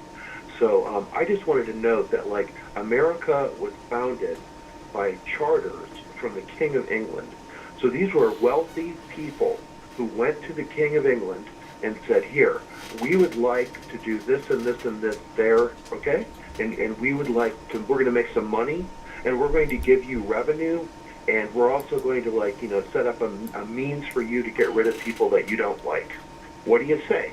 But it was like a capitalist venture. They were set up as businesses. In Plymouth, even though they were religious, like, you know, they were fleeing, like, religious persecution, as they had fled religious persecution in Europe, they went to England, and then they came to America. But they basically they had money, and they bought a charter from the king. And it's the same thing with Jamestown, except for with Jamestown, which is actually 15 years older than Plymouth Rock, Mike, it was just straight up make money. They went there in, the early 1600s. They went there with the explicit purpose of like growing tobacco and taking land, and then it turned into slavery, and it was all about money, and they didn't give a fuck about other people. They didn't give a fuck about the land. They didn't give a fuck about anything except for making money. And that's pretty damn close to where Washington, D.C. is, by the way. It seems to be not just Washington, D.C. This is the programming that money is all that matters. As long as you're making money, what else could possibly be of importance, right? That's the program. Yeah. That movie, there's a good movie about Jamestown that was made by Terrence Malick. I like him. He makes really long movies, and they're really slow, and, a lot of people don't like his films. But he made one about Jamestown, Virginia, and the movie really shows the difference between, like, the culture of the indigenous people who lived in Chesapeake, who lived along the James River and lived right on the coast there, what they were like, how intricate, their costumes were and their culture was, and their environment, the landscape was alive, and they were part of a living landscape. And then he contrasts that with, like, the settlers in Jamestown who had only been there for, like, a couple of years. And they basically put these fences around them, these big wood fences, and they lived like pigs, basically. They lived in the mud. There were no plants around them, and they had guns, and they could walk, and it was just like black and white versus living color. And that was Jamestown. And we just kind of replicated that model of, like, fucking everything over, and even to the point of bringing people here from, like, 4,000 miles away or something, and putting them in chains so they can work these agricultural fields. That's how fucked up it got. So I don't see this as, I'm not saying that, like, we're all evil or anything, Mike. I'm just saying, and we are doing better, there is less violent crime in America than there was, I think, 100 years ago. We're doing better. But I'm saying, like, I wouldn't be glorifying the past about this being some great fucking place, because it really isn't. Like I said, our government is pure evil, and if you have a pure evil government, I don't know how your country can be the best place in the world to live. So, yeah, it's pure evil government, and it's completely intertwined with the economy and with making money. I got a computer today, Mike. I finally resolved my problem. Awesome. I know. I had to drive up to Renton to get it. I had to drive 60 miles. A man has got to have priorities. Well, I guess I did. And then on the way home, I made a big loop on the east side of the Cascades, and had a chance to go to a state park called Flaming Geyser State Park. Huh. In Maple Valley. It was near the Green River. It was in Auburn, I believe. And it was a really nice park. I went on like a 2-mile hike there, and it was along a little river, and I didn't see very many people or very much garbage, really. It was a nice little state park. It's always nice not seeing too many people, isn't it? And it just looked like a nice park. It was a state park, and it gave me a chance to, like, take a break after driving on the interstate, because I just despise I-5. It's one of my least favorite things to do is get on the freeway. Yeah. So I found a way to avoid the freeway. It took me a few more hours, but I didn't have to go on the freeway for an hour. It's traffic. Since I got a computer, I did find one story. Oh yeah, there was one other thing before I mentioned this. This whatever happened to this condominium in Surfside or North Miami Beach, right? I think that it reminds me of the most, and I don't think anybody's really talking about this, like, on mainstream media. I mean, I found articles in alternative press, but it's the Grenfell Tower fires in London. Remember? In 2017, there was a high-rise residential building. It was, like, I believe, over 10 stories tall, and the cladding on the outside of the building, I don't know why it was put on the building, but I think it was for, like, fire retardant, but it ended up being extremely flammable. And the whole building went up, right. It went up like a torch, kind of like a candle. I posted a video about that, and the BBC fucking called copyright on it and made me take it down. Yeah. Well, that incident, Mike, I believe it's like almost like brought down governments. And in the last 4 years, there's like thousands of buildings in Britain where they put this material on the outside of these buildings, and different residential and business buildings. So they have had to go back and remove all of this material. And so the person who initially said, "Oh yeah, let's put this material on the side of buildings," made it such a grave mistake that it actually cost politicians. They had to pay the price. And it was like the biggest fire in their country. And it's like a country of less than 100 million people, right? It's not like it's not as many people. But nevertheless, like, it seems very similar to me to what happened in Florida. And that was, they were cutting costs. They weren't paying attention. I'm talking about like the owners of these buildings, right? Cutting costs, not paying attention, don't really give a fuck about the people who live there. And in Florida, they're kind of wealthy retired people, right? In Britain, these were like people on housing. They were living like, in subsidized government housing in the super dangerous building. But it still is similar. These developers are just saying, fuck it, we'll do whatever we want to do. I mean, maybe they didn't know, but it really seems like the media is overlooking all of this because if 100 and however many people are dead, which it sure seems like, instead of talking about prayers and hope and Jesus and we're great as a country and the president says we're going to make it, instead of all of this bullshit, let's just start getting to the brass tacks. Like, what the fuck went wrong with this building? Was the concrete, like, why was the concrete bad? Who was the contractor who, like, built the building? Where did the concrete come from? Why is the Israeli military on the site investigating shit when they're got no business there? That is just bizarre. I heard that story, and that is just absolutely weird. And I would say it's for political reasons. And that's because Israel always wants to present itself as being like, we're best friends with America, so we will be there to help you. And then, from what I understand, there also was a large Jewish community in that building, certainly in that city or that neighborhood, but in that building maybe there were a lot of Jews as well. So Israel, whenever Israel gets the chance to confuse Americans and say, like, Jews are Israelis and Israelis are Jews and Israelis stand for Jews and Jews stand for Israelis. See how that works psychologically? So when they show up in a Jewish community, it kind of reasserts the idea that Israel is good in the mind of the Jews who live. I get the concept, it still doesn't make sense to me, because it's not like they decide if they're going to move the military in on a site. It's like the U.S. government would either have to ask them, or they would have to ask the U.S. government, and the U.S. government should be like, yeah, we don't need you here. Thanks very much. We don't need. I mean, if it's an Israeli first responder search and rescue team, that's different than the Israeli military coming down. Regardless if it's an Israeli military search and rescue team, that's not. They shouldn't be on the site. And that interview that interview that you played, or that story that you played, where they interviewed that person, the Israeli officer who was talking to, I don't remember what network it was, but the network, whoever the person speaking to him was all softball and giddy about the fact that, oh, it's so great, and then you like you pointed out, they were talking about, when does this ever happen in Gaza, right? Like, how come anybody is dying in Gaza? Israel can send medics, across the Atlantic Ocean to help people in an emergency. What about all of the people suffering in Gaza? Right? Never hear about those people. Right. They're never digging people out of the rubble there after they fucking put them in the rubble.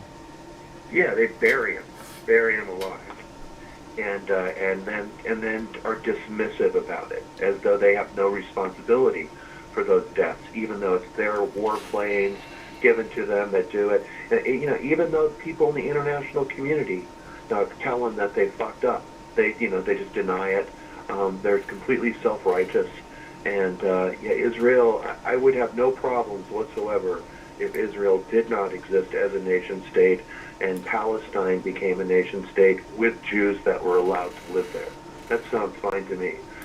They stole the land. They should at least share it with the people who are there. The one story though. Any country that can't be a good neighbor with their other country is problematic, and they are definitely not our best friends or any good thing for the world. So I'm not saying that that Israel shouldn't exist. What I'm saying is Israel should reel it in and try and be a good fucking neighbor. Otherwise, maybe we have an issue here. A legitimate issue. The reason why I say that Israel should not exist is because of, there's a lot of reasons. One of them is demographics. Yeah, I get it. I mean, it doesn't matter. All I'm saying is that if they can't be a good neighbor, then, maybe, there should be some reconsideration. So was there a story that you were saying you wanted to share with us? There was one story, Mike, and I wanted to end on kind of a positive note. And it is from stopthedrugwar.org, the chronicle that they have every day. And I'm just going to read it. It's from South Dakota, and I think people will find this interesting. South Dakota state troopers will no longer arrest people with less than 3 ounces of weed if it's medical. With medical marijuana becoming legal in South Dakota on July 1st, yesterday, the Office of Christine Nome has announced that the State Highway Patrol troopers will no longer arrest people possessing up to 3 ounces of natural and unaltered marijuana as long as they have a patient card, or even if they don't. If they claim the marijuana is for medical use and offer some sort of documentation. Meanwhile, the state's largest city, Sioux Falls, has announced it will no longer make arrests for small-time pot possession. Quote, even if you don't have a medical marijuana card, the decision was made that on low-quantity offenses, it's a waste of resources to try and enforce the very, very complicated version of medical marijuana that was passed by the voter, end quote. And that was from Minnehaha County Sheriff Mike Milstead, and that's what his thoughts are like. It's just too fucking complicated for us. In a state where people are still being arrested for testing positive for marijuana, this is progress. And that last thing about in a state where people are still being testing positive for marijuana, going to jail, this is progress. And this is just like that story from Louisiana, right, that we heard a week ago from the same source about where, basically low level, it's like if you have just less than 5 or 6 grams of marijuana, it isn't very much, but like kids in the ghetto in Baton Rouge and in New Orleans are being arrested for just having a couple of joints in their pocket and are serving time for misdemeanor charges. And that stopped in Louisiana. And now it looks like it might be stopping in South Dakota, too. So this is the result, again, of years and years and years of changing attitudes and pressure, and so we're even seeing in some of the most conservative places like South Dakota, North Dakota. I want to point out that the voters in South Dakota voted to have recreational cannabis, legalized, and the governor of South Dakota, Christy Nome, refused to sign that law after the voters voted for it to happen. So this shit about medical cannabis is fucking bullshit. Although, especially this unaltered cannabis. You know what they're talking about, unaltered cannabis? Yeah. Well, it sounds like to me that could mean a lot of things. It could mean like these butters and jams and these, different kinds of hashies. That's what I'm saying. Yeah. I don't think that's going to fly.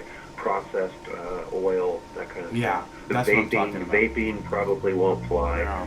I mean, they mean pretty much what they say. I think it's just flowers. They'll allow people to have flowers. Well, let's hope so. And again, it's just a step. I mean, I don't think, if I'm correct, I don't think Minnesota has legalized marijuana either. So, and that's a pretty progressive state. So I don't know what the fuck is going on in Minnesota, but it seems like it's a step in the right direction. Like I said, and we're seeing these small steps in places like Louisiana and in South Dakota, and Connecticut, and so on and so forth. So there is progress, and I want to end on that happy note because like I said at the beginning of the call, you know, I don't have animosity towards people whose great grandparents were like responsible for setting up this program, and I don't feel guilty about having relatives on that program. You know what I mean? I don't feel guilty about it. But at the same time, I'm not going to like just lie and pretend like that everything that happened for the last 400 years on this continent from white European colonists was cool and happy and groovy, and we all found each other and we're just great. Because I don't believe that, you know. Yeah. I just think that just defies fucking reality. So these progressive movements that have been made, you know, and since then, I see as a little bit of progress. I don't think it's a solution, because I agree with you, Mike. I think that we need some kind of revolutionary kind of action, you know, which, you know, hopefully people like Chris Hedges will think it's going to be like nonviolent, and, you know, millions of people will just come into the streets like V for Vendetta, and there'll be like a amazing transfer of power, you know. But that just doesn't happen that often. A lot of times when governments change, it takes a long time, and there's many acts of violence before they change. Yeah. Usually violence imposed by the state, by the Right. way. Like in Guatemala, in Nicaragua, in El Salvador. In it Portland. was the state. Yeah, and in Portland, yeah, right. Cops beating up protesters. All right, fair point.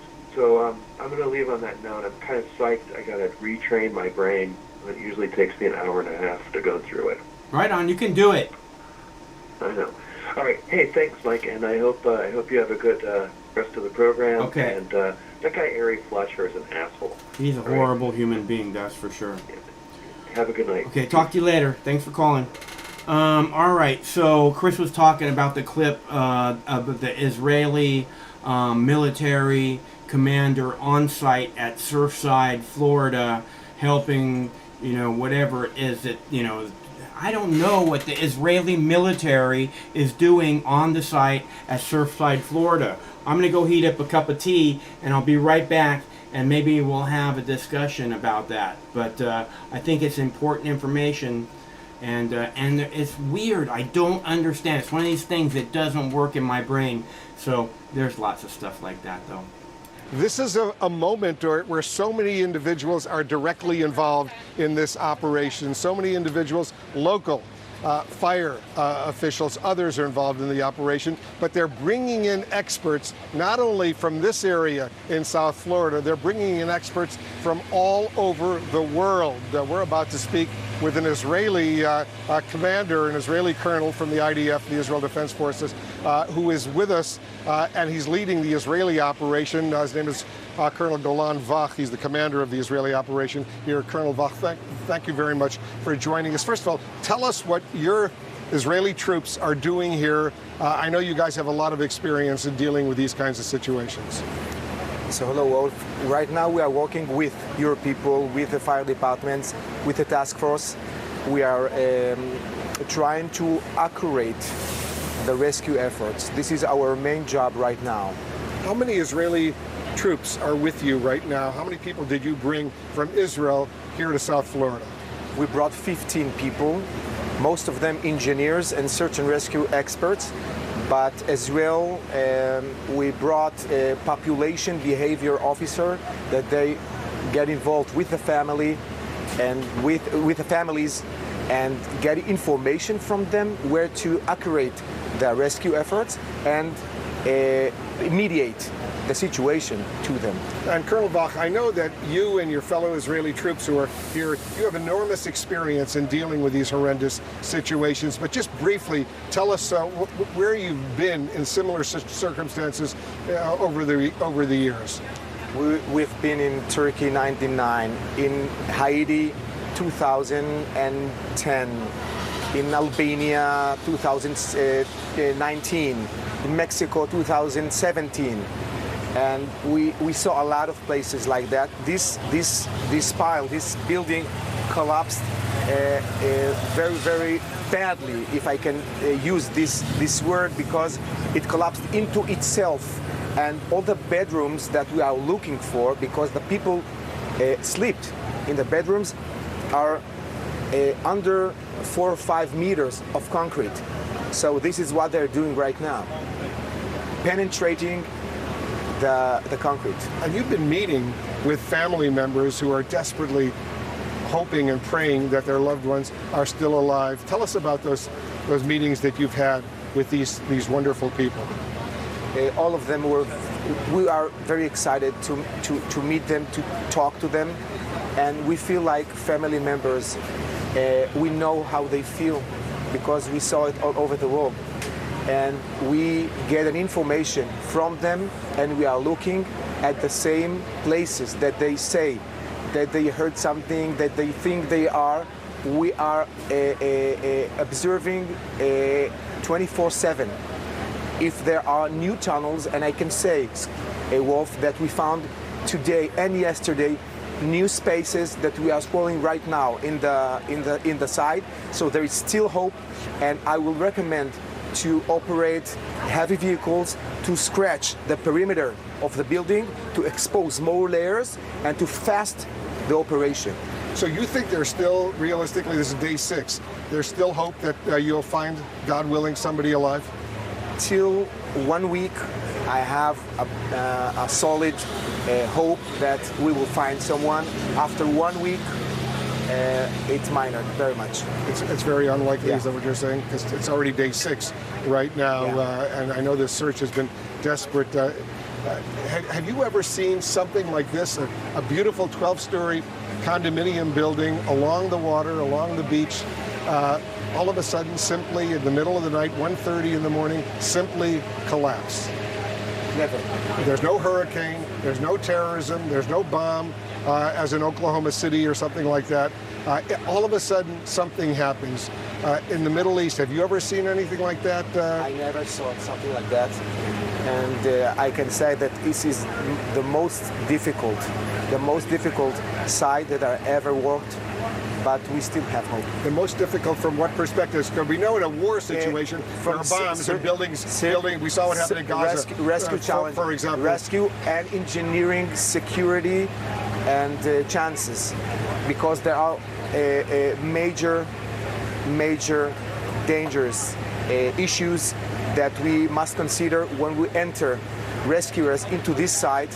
The building is not so stable.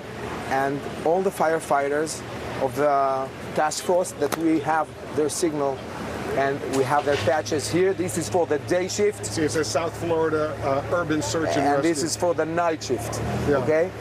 And they put their life in risk to do this job, and I think they're doing it very good. I know that the mayor here and others have said that when some of the family members met with you, the Israeli contingent, and you said that the local authorities were doing everything possible, and you totally agree with what they were doing. They were reassured. Tell us about that. We know Americans. We know task force. We are training for years together. We share the same methodologies. We share the same technologies, and we couldn't do it better. What we contribute to this effort is our second opinion, our perspectives, and we have very loud support. All right, so enough of that. He says, no bombs, no terrorism. Have you ever seen anything like this? This guy is an expert. No, I've never seen anything like this. And then he brings up Gaza. He has the Blitzer has the fucking cojones to bring up Gaza. Okay, where buildings are just smashed down. And he says, you know, oh, what about like the buildings in Gaza where they come all down? You know, these guys, these search and rescue first responders, they never go into Gaza to help the people there. But, 5,000 miles away in Florida, we got to get our ass over there where they're not responsible, supposedly, in any way for that building coming down. They're not there to cover up evidence or anything like that, or be the first people to recognize the evidence. Okay, so this bong hit is for 315. 315, thank you very much. That's a beautiful name you have also. So 315, thank you for your donation.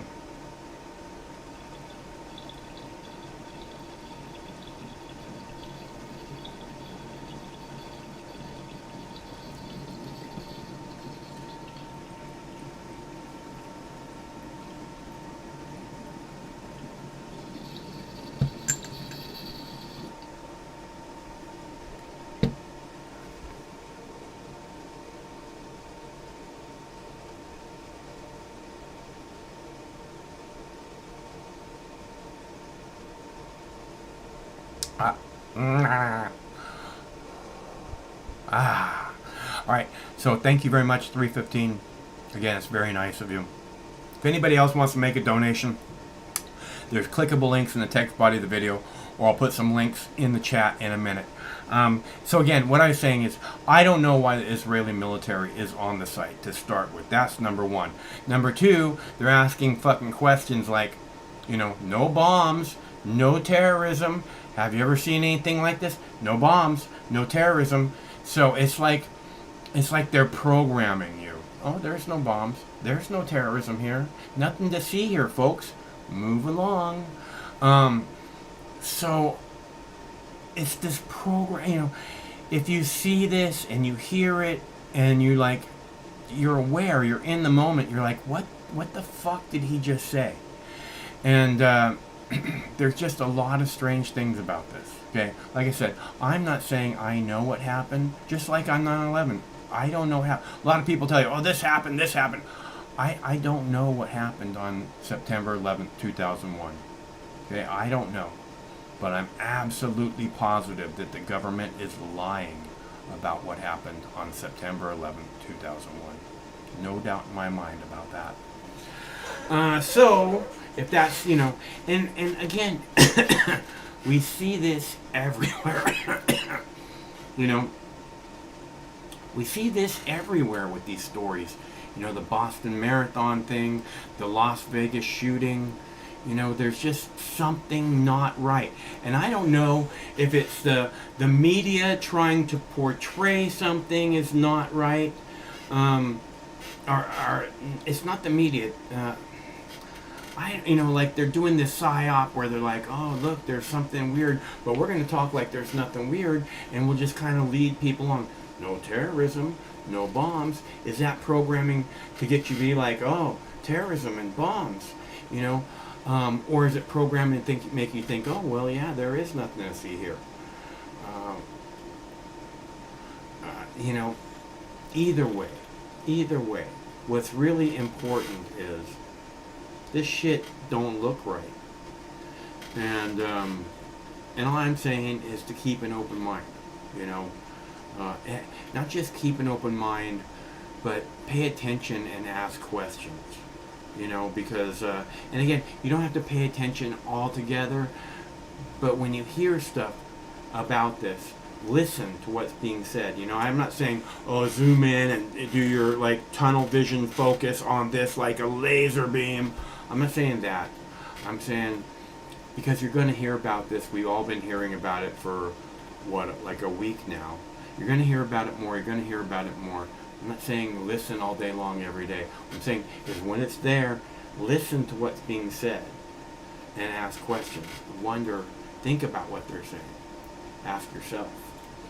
Now, Kennedy is saying, you know, is there something more nefarious happening here? We still don't know what the hell went wrong in Surfside, Florida.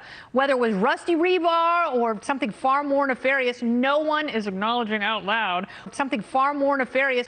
We still don't know what the hell went wrong in Surfside, Florida. Whether it was rusty rebar or something far more nefarious, no one is acknowledging out loud. Something far more nefarious. We still don't know what the hell went wrong in Surfside, Florida. Whether it was rusty rebar or something far more nefarious, no one is acknowledging out loud. Something far more nefarious. We still don't know what the hell went wrong in Surfside, Florida. Whether it was rusty rebar or something far more nefarious, no one is acknowledging out loud. Something far more nefarious, no one is acknowledging out loud. Something far more nefarious, something far more nefarious, something far more nefarious, no one is acknowledging out loud. Something far more nefarious, something far more nefarious, no one is acknowledging out loud. Something far more nefarious, something far more nefarious, something far more nefarious, something far more nefarious, something far more nefarious, something far more nefarious, something far more nefarious.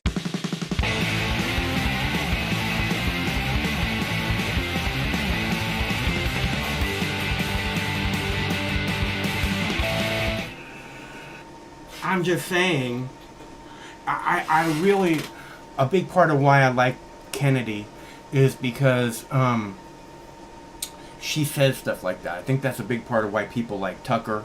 I think it's a big part of why people like journalists in general. I mean, I don't think it's because they toe, you know, the official storyline. I think they say stuff that seems, you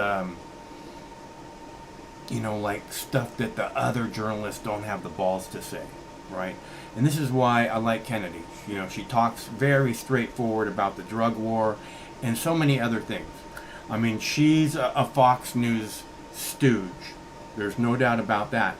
But she gets away with dropping little bombs like that on a fairly regular basis. So, and the reason I say that is because she never talks about like, oh yeah, the police, other than the drug war, you know, she's like, oh, the protesters are bad, the police are, you know, they don't respect the police, and or something along that line. So that's the Fox News stooge part. So I have another video. I have two more videos left. One with Kennedy. And like I said, I don't know what's going on. It's just I heard the Kennedy asked a question. I heard a lot of fucking background noise that other people would refer to as conspiracy. But when you see a mainstream media personality say something like, is there something far more nefarious going on here that no one else is willing to talk about? Right? I think that's that jumps out at you, and it needs to be remembered, and that's why I keep playing it, and I'll probably play it for a while, at least as long as we're talking about this story, which probably will only be for another few days. And again, they stopped the search. They halted. They stopped searching today for, it looked like about 6 hours. They said they were going to stop searching for 8 to 12 hours. Well, they said the reason that they had to stop at first was because the tower next to it was about to fall down. They said, you know, it's just not solid. We don't think it's safe for our workers. We have to bring them off the site. We're going to have to stop, you know, this search and rescue for 8 to 12 hours. Which, if this big giant building, you know, not like Twin Towers big, but big giant building is about to fall down, we're very worried about that. We don't want our workers in harm's way. Then how is it going to be better? It's not like you're going to shimmy up the building. So, you know, okay, we stabilized this building that a few minutes ago was about to fall straight down on top of all our workers. So there's nothing to worry about now. That makes no sense to me either. Why is this Israeli military there?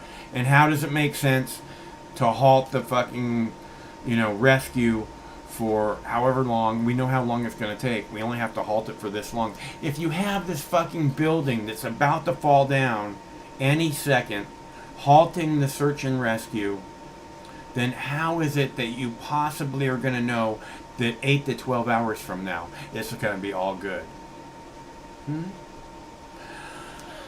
Just wondering. See, there's these things that don't make sense. And this thing where I told you last week that they're going to come out with some bullshit of like pancake theory, and then today, I don't know if it was one of the videos that I played for you or not, but there's this person talking about, they didn't say pancake theory, but they said how the buildings just pancake down on top of each other. And that's what I said last week. You know what pancakes look like, right? They're just like boom, they're right stacked right on top of each other. That's what happens to the building. It goes boom, boom, boom, and you get stacked on top of each other. Pancaking down. And it's not so much that I'm, you know, I'm informed or somehow visionary on this stuff. It's that I understand how the PSYOP works. I've watched it again and again and again, and I've watched it very closely. And the news is part of the PSYOP. And it wasn't some, you know, off the street observer who just happened to say, oh, the thing is pancaking down. You know, it was one of the commentators or one of the journalists or prostitutes, and you know, on the site, and I'm not sure which one it was, but anyways, again, the pancaking down thing was spit out there, and the reason it's spit out there is because they already knew. I mean, this already been explained to you, the pancake theory with the 9/11. Popular Mechanics explained it very clearly.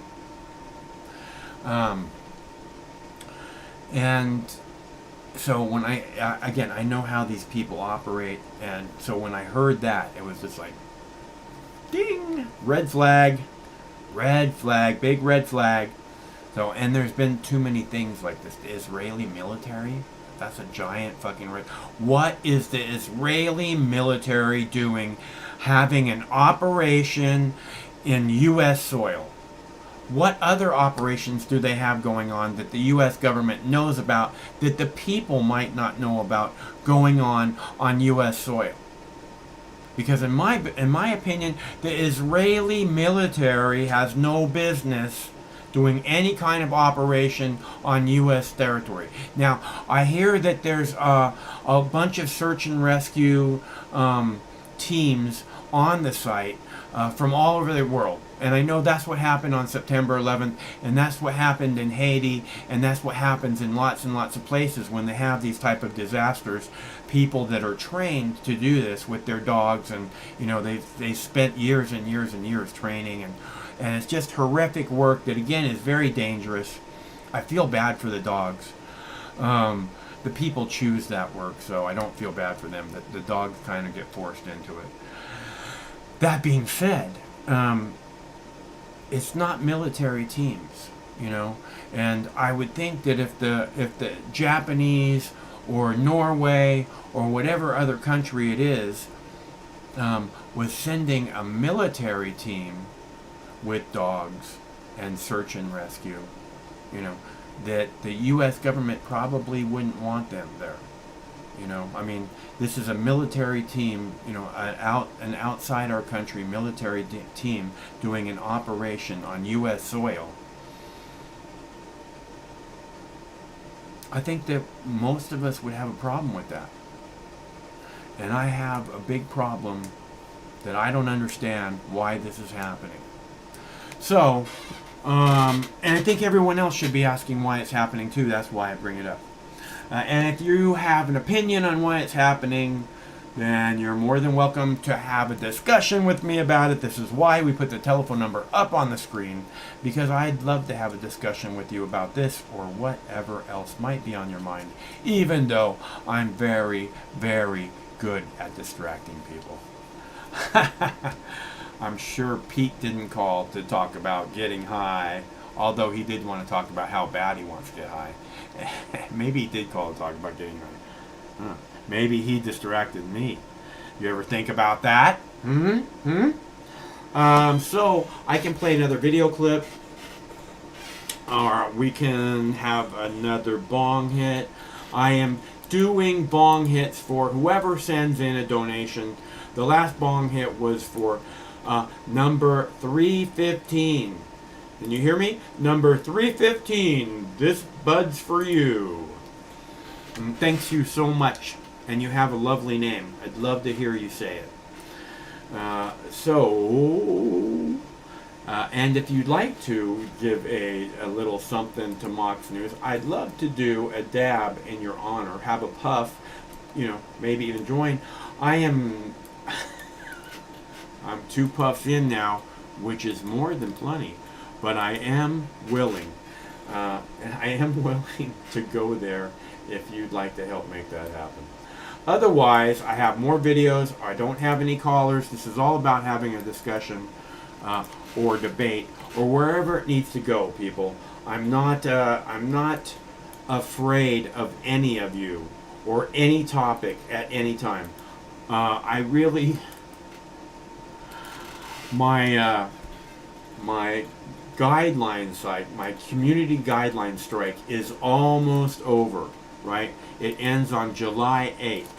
So I don't know how much they're fucking with people over medical misinformation at this point. But a lot of people have been kicked off of YouTube for exactly that thing. A lot of people with a much, much bigger audience than myself. So, I don't know if they're lightening up on that shit or if it's the same way. But again, my community guideline strike will end next week. So, I am so much looking forward to that. Let's see, Dab, in your honor, more videos, no phone callers. So I guess instead of just jabbering on about my community guideline strike and Israeli military in Florida, why is the Israeli military conducting an operation inside the United States? Why is that happening? This bothers the fuck out of me. It doesn't make any sense. It doesn't work. It does not compute. You know, like I said, we wouldn't want Norway conducting a military operation inside the United States or any other country. There's something happening here. What it is isn't exactly clear. You know what I'm saying? There's a police state over here with the gun in its hand. And it says you better bow down to the man. Let's see. Is that the way that song goes? I have a video. Oh, I played the one about the flash floods. Don't forget what was said here about flash floods.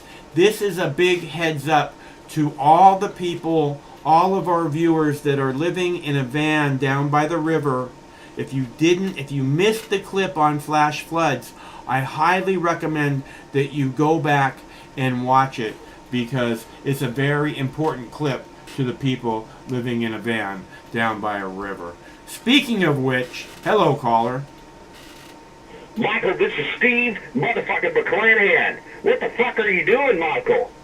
I'm taking phone calls from ridiculous people. You're taking fucking phone calls? From ridiculous people? Yes, I am. Really? Uh-huh. Michael. Yes? I heard that you were fucking, kind of frustrated, currently. You're kind of passionate about, like, a certain situation. Which one? Which situation? This whole fucking, Benghazi, Afghanistan, and, Palestinians and Christians and fucking Muslims, and, you got a problem with fucking a bunch of fucking other shit going on over in, like 950 fucking million miles away from your fucking house. Like, dude, drink a fucking beer for once. This is Steve McClanahan. I'm getting down to the story. I've been here hanging out the fucking lake with all the country folks. We're just drinking beer, listening to country music. Breaking fucking news. You are not listening. You are not. You are not listening. Pretty good. I know for a fact you are not listening to country music. I fucking listen to fucking. I will sing a fucking song for you right now. No, please don't. Sunrise. No, don't do that. No. No.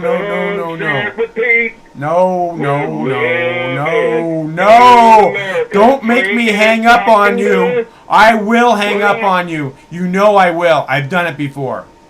Oh, you don't like country music all of a sudden? You don't want to hear goddamn good fucking country song? Not unless it's like I don't fucking listen to country music. I'll tell you what, I'll sing another one for you. No, don't. Please don't. This shit'll go viral. No, don't. Do not. I'm gonna hang up. Just what the fuck do you want? What the fuck do you want? Discussion. I'm breaking fucking news, Michael. What the fuck is wrong with you? Get your shit together, Michael. You're not afraid of anybody but I thought you had breaking fucking news. Okay, I'm not going to interrupt. You say you have breaking fucking news, then you should spit it out of your mouth right after you say breaking fucking news. Steve motherfucking McClanahan, don't you know how this motherfucking works? Yeah, we have to fucking, like, procrastinate for at least fucking 30 seconds to build up to the breaking fucking news. Michael, where the fuck have you been? This is a news broadcast fucking system. Where the fuck is Craig at? What Where the fuck is Craig? the news? Where the fuck is the news? What is Where's the fucking news? You said you have breaking news. What is it? I have the fucking breaking fucking news, Michael, but you are fucking trying to argue with me here, and I am fucking trying to fucking give you the breaking fucking news, Michael, but you won't fucking even Yoda give me says there fucking is chance. no try. There's only do or do not. And you are not. The fucking news! I swear to God, these fucking hosts out here in America, folks, they are fucking one of a kind. Do or do not. There is no try. Do or do not. Do it now. We're doing it. We're doing it live, ladies and gentlemen, whether you like it or not. No one likes it. No one. Figure it out, man. No one likes it. Oh, he hung up. Steve motherfucking McClanahan, ladies and gentlemen. I didn't hang up on him. I don't do that. Even though I said I do, I don't do that. I'm not about hanging up on people, especially ones that aren't saying anything that's beyond the pale. Because we don't want people just saying stupid shit that's nasty. Well, I don't mind stupid shit that's nasty. I just don't want people, saying racist, ignorant things. Alright. That being said, I have a lovely video that we need to watch now. I'll be right back. I'll make it very, very, very quick. Sometimes life can be a little overwhelming. Sometimes the weight of the world can be too much to bear. Sometimes you need to stop worrying and take a deep breath. Sometimes you need cannabis. Introducing Brightside, high-quality cannabis delivered right to your door. Brightside offers an extensive menu of strains and products to meet your needs. Choose the experience you want, and we'll send you the dankest herb, the real sticky icky. Some top-shelf marijuana. If you like what we send you, keep the whole jar. We'll even include some nugs for you to blaze. As part of Discovery, you'll get to try new strains and products. Side effects may include euphoria, increased appetite, uncontrollable giggles, elevated sensitivity to musical dopeness, and reduced anxiety. Tetrahydrocannabinol may also induce feelings of existential well-being and relentless optimism. With a Brightside subscription, you can get it once a month, once a week, or whenever you want, all at a price you'll like. And yes, this is a real company. Do you know who I am? You're the wizard. Ask your doctor if cannabis is right for you. It probably is. Keep it Brightside. We still don't know what the hell went wrong in Surfside, Florida. Whether it was rusty rebar or something far more nefarious, no one is acknowledging out loud. Something far more nefarious. We still don't know what the hell went wrong in Surfside, Florida. Whether it was rusty rebar or something far more nefarious, no one is acknowledging out loud. Something far more nefarious. We still don't know what the hell went wrong in Surfside, Florida. Whether it was rusty rebar or something far more nefarious, no one is acknowledging out loud. Something far more nefarious. We still don't know what the hell went wrong in Surfside, Florida. Whether it was rusty rebar or something far more nefarious, no one is acknowledging out loud. Something far more nefarious, no one is acknowledging out loud. Something far more nefarious, something far more nefarious, something far more nefarious, no one is acknowledging out loud. Something far more nefarious, something far more nefarious, no one is acknowledging out loud. Something far more nefarious, something far more nefarious, something far more nefarious, something far more nefarious, something far more nefarious, something far more nefarious, something far more nefarious. All right, so I got my tea. I'm ready to go if you are. I'm right here. You can see the telephone number. If you can't see it, the telephone number is 805-669-6397. 805 Mox News. And I'm playing that clip in case we have new people joining us. They can see where I get the title. Is there something more nefarious going on? That no one's willing to talk about. You know, again, what she's telling us is that she's saying things or asking questions that apparently no one else is asking. Why isn't anyone else asking these questions? So I find it, again, something to point out. That being said, I'm down to, let's see, I got 2 videos. And I've had 2 puffs so far. And I'm doing pretty good. I hope you're doing good at home too. Now, that being said, I think that there's a lot to talk about here. And I don't want to jabber on about it. I think I've said plenty this evening. I'd love to talk more with you. I just don't want to keep repeating the same thing. You know, I keep talking about the Israeli military. I keep talking about pancaking down. I keep talking about, you know, Kennedy. And I don't want to just keep repeating myself. If you'd like to have a discussion about it, I'm here. The number's 805-669-6397. 805 Mox News. Jab, jab, jab. Is that coming up? New round of jabs? New big pharma for us? Never ending? I heard it's going to be a suppository.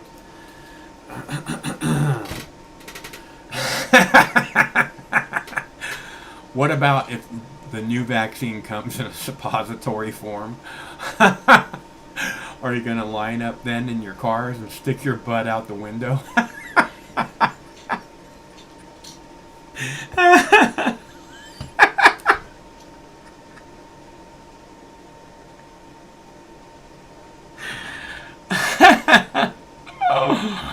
Oh, forgive me.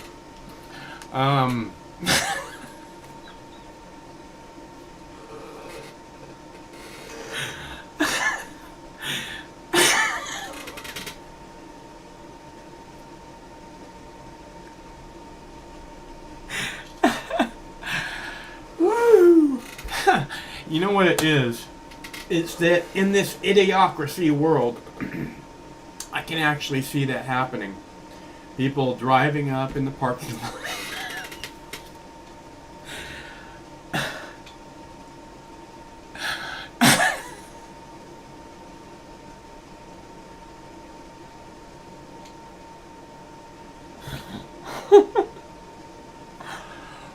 Whoa.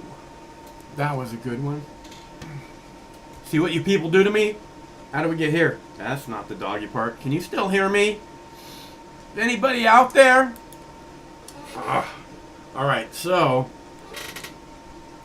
can you see that happening?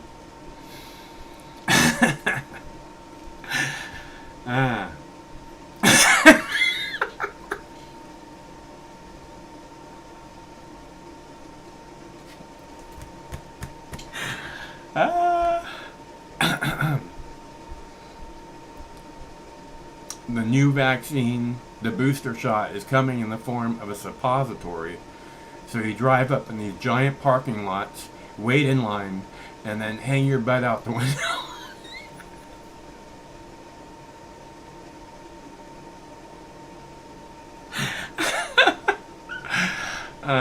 Visualize it, people. And how far away from that is pulling up in big giant parking lots, waiting in line, and then hanging your arm out the window and having someone inject you? I mean, you know, are those like really distant things? Because I see them as very similar things. I think that's why it's so funny to me, is because I can actually see people doing that. I can see a whole long line of people lined up waiting to hang their butt out the window and get a suppository shoved up in. And they won't all be flying rainbow flags. I'm pretty sure of that. I'm just saying. That was a good one. Okay, so like I said, I kill me. I don't know if you guys get that or if I have the same effect on you. But I kill me. Alright, so where were we? I got 2 videos left. I have one about the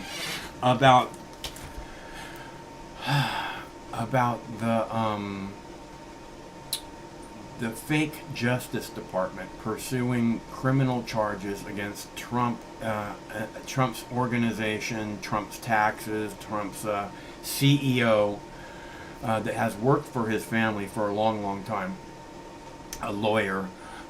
They're pursuing charges, and this is this weird thing that doesn't, again, they don't do this to presidents, okay?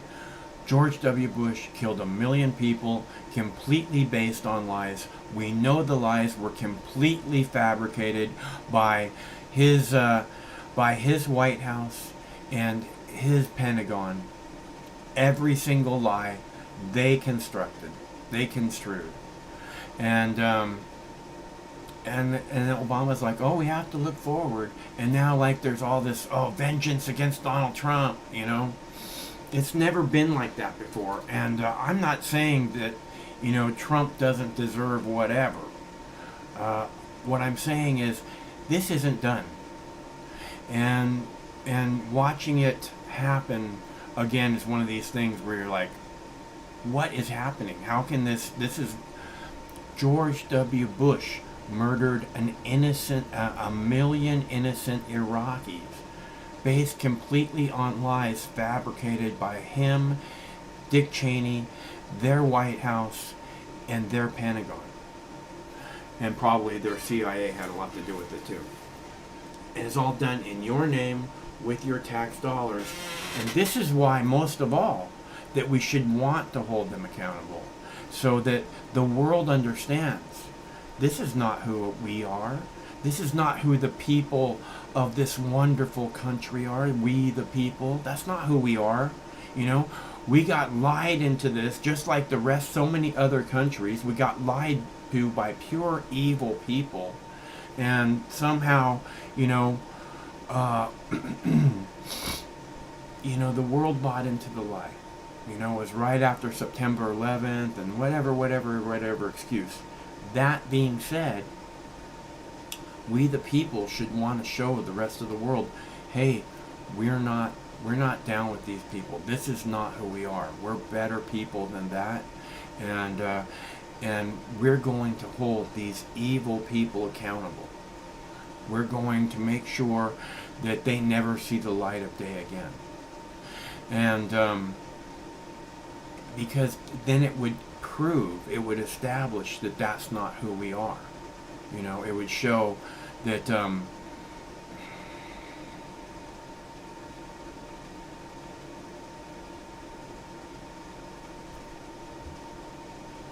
it would show the rest of the world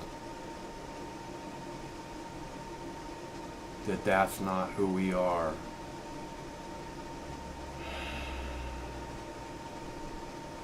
So, and I think that that's probably the most important thing to do, considering that's not who we are. And that's not who we want the world to think of us as. And those people should be held accountable for their crimes. Because in a just world, you know, in a just country, in a just society, and we're supposed to have this, again, do you think America is the best, think the United States is the best place in the world to live? Do you? In a just society, in a just country, people like George W. Bush and Dick Cheney would be in prison forever. And now they want to act like, oh, we got to take out Donald Trump. And they're trying to say, oh, it's not political. It's 100% political. That's why they don't do this to former presidents, because it's always going to be political. So, but at the same time, George W. Bush and Dick Cheney murdered 1 million innocent people in your name. Pursuing them would not be political. The whole world knows that. Some petty bullshit, you know, that should be like wiped off with your sleeve, and will be fairly soon. That's just not what's done. So again, this is this weird thing that's happening, and there's just so many strange things happening at the moment, and I don't think it has to be strange. I don't think that, you know, I can't get exactly where it is they're going with this, you know. And I don't know how the mainstream media is surviving when they're being so blatantly full of shit. So I'm going to play a video real quick about Trump CEO getting indicted, so you know what I'm talking about. And I will be back in just a moment. Clip number 9. Number 9. Number 9. Number 9. In other news, tonight, the Trump Organization and its chief financial officer have now been formally charged in a tax fraud case. It is a major first step in a widespread investigation by authorities in New York into the former president's business and personal finances. CFO Alan Weisselberg, who has worked for Trump for decades, pleaded not guilty today in court, but serious questions remain about whether or not he will cooperate in the investigation and what that could mean for Trump himself and his adult children who also help run the company. News Nation's Leland Vittert joins us now with more. Well, Trump supporters argue the case would never have been investigated, much less brought, if this was Fancy Widget Corporation rather than the Trump Organization. But the indictment lays out some rather damning evidence, including allegedly keeping effectively 2 sets of books, which one former federal prosecutor called a dream for those who want to see the president's associates behind bars. Trump Organization executive Alan Weisselberg is now charged with dodging taxes on $1.7 million worth of perks over a 15-year period. The 15-count indictment centers around a leased car, bonuses, and an apartment provided by the company. Quote, the purpose of the scheme was to compensate Weisselberg and other Trump Organization executives in a matter that was off the books. Mr. Vance, could we get a comment? Manhattan DA Cyrus Vance and the New York Attorney General teamed up on the investigation. Eric Trump responded. After 5 years, hundreds of subpoenas, 3.5 million pages of documents, and dozens of witnesses, this is what we have. President Trump responded last night in a town hall. They come after me. New York radical left prosecutors come after me. You got to always fight. You got to keep fighting. It's a disgusting thing. It's very unfair. Robert Driscoll is a former deputy assistant attorney general. I understand that Trump's a big target in New York, but I'm just shocked from a defense perspective that the government was so bold as to bring it where it's so obviously just an attempt to squeeze him. And I don't think it'll be successful because he's got good lawyers and they'll defend the case. Republicans are turning this around, not only in the Manhattan DA, but the New York State Attorney General as well. They're asking if this is really the best use of resources, and will start pointing to statistics like this. Consider that as of January 1st of this year, 70% of the shootings in New York City went unsolved. So not necessarily even arguing the merits of the case against Weisselberg, but arguing whether this is the best use of the DA and state's resources to go after the Trump Organization. Rob?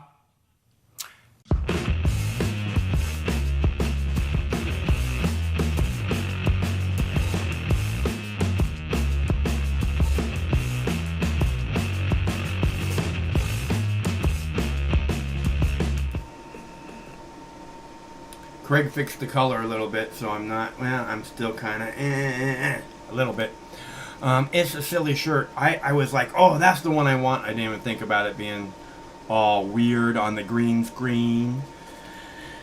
So, let's see. I got Jews facing attacks, Trump CEO, flash floods. I hope you saw the flash flood one there, viewers that are living in a van down by the river. Probably important. If you didn't see it, you want to go back to the beginning. I think I played that video first. The flash flood. If you're living in a van down by the river, hello, can you hear me? You should make sure and watch that video if you didn't see it. Alright, so actually, you know, one of these days I'll probably be living in a van down by the river. so I shouldn't be making fun. Actually, it sounds pretty good. Alright, so I have one video left, people, and I'm not getting any phone callers. And you know that we could do this all night long if we only had phone callers. We could. I'm not saying for 1 second, when have I ever cut you short? The only time I'm like out of here, I think we did it one time because I needed to go to the grocery store or something. I get really low on food sometimes, like really low. And the store was about to close, so I was like, ah.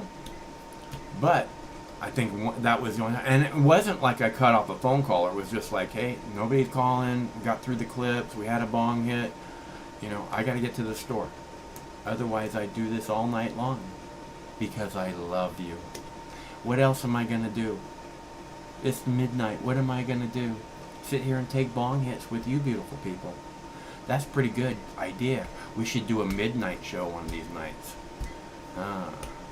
At the late night motion picture. No, that's not it. The late night. What is it? Late night. Double feature. At the late night double feature picture show in the back row. That was it. Could you hear me? Can you hear me now? I thought that was beautiful. So, I guess, did I play my last video? I still have another video. So, I'm going to play it. I'm gonna do it. I went through all the hoops to make it ready for you people. Who are you calling you people? So I'm going to go ahead and play it for you now, and hopefully in that amount of time we'll have a phone caller. Otherwise, I don't know what I can say except for good night, sweetheart. Well, it's time to go. But let me do this first. Yeah, look at this. Independence Day is almost upon us, but for many Americans this year, that means freeing ourselves from these cursed masks. How dare you? I do not condone that. It's hard eating and drinking, eating ribeyes and drinking passion fruit margaritas and lighting fireworks with a mask on, but with more than 600,000 American deaths from this awful pandemic, we cannot lose sight of how we got here and who is to blame. Every day it's looking more and more likely COVID leaked from a Chinese lab. In fact, just this week, House Republicans held a hearing on the origins of COVID, and the experts they brought in to testify were near unanimous that in their belief that China screwed everything up and then covered their tracks, and the rest of the world has had to pay the price. Take a look. I believe it is just too much of a coincidence that a worldwide pandemic caused by a novel bat coronavirus that cannot be found in nature started just a few miles away from a secretive laboratory doing potentially dangerous research on bat coronaviruses. Sometimes the most obvious explanation is indeed the correct one. We're entering an era of biological warfare, and this is the beginning of a threat level that will affect us for the rest of our lives and probably for generations to come. I believe the evidence conclusively establishes that the COVID pandemic was not a natural process, but instead came from a laboratory in Wuhan, China. Some people say we will never know, not until China confesses. Or unless there's a whistleblower. Well, we have a whistleblower. It was the virus itself. It came here, it came out of China, it came to us, and it carried with us genetic information. Of course, there are still skeptics who say the coronavirus could have originated naturally and jumped to humans on a farm or in an exotic animal market. But that theory seems to be losing steam because the evidence does not add up. Many scientists now say that COVID evolved so rapidly and it is so vicious that it had to be at least partially man-made. That whole gain-of-function thing we've all heard so much about. So why do people like Dr. Fauci keep waffling on this instead of turning the screws on China to admit its role in this global catastrophe? Here to discuss, a physician scientist, and he was one of the people you just saw testifying this week before the House GOP COVID Origins Forum, Dr. Stephen Quay. Welcome to the show.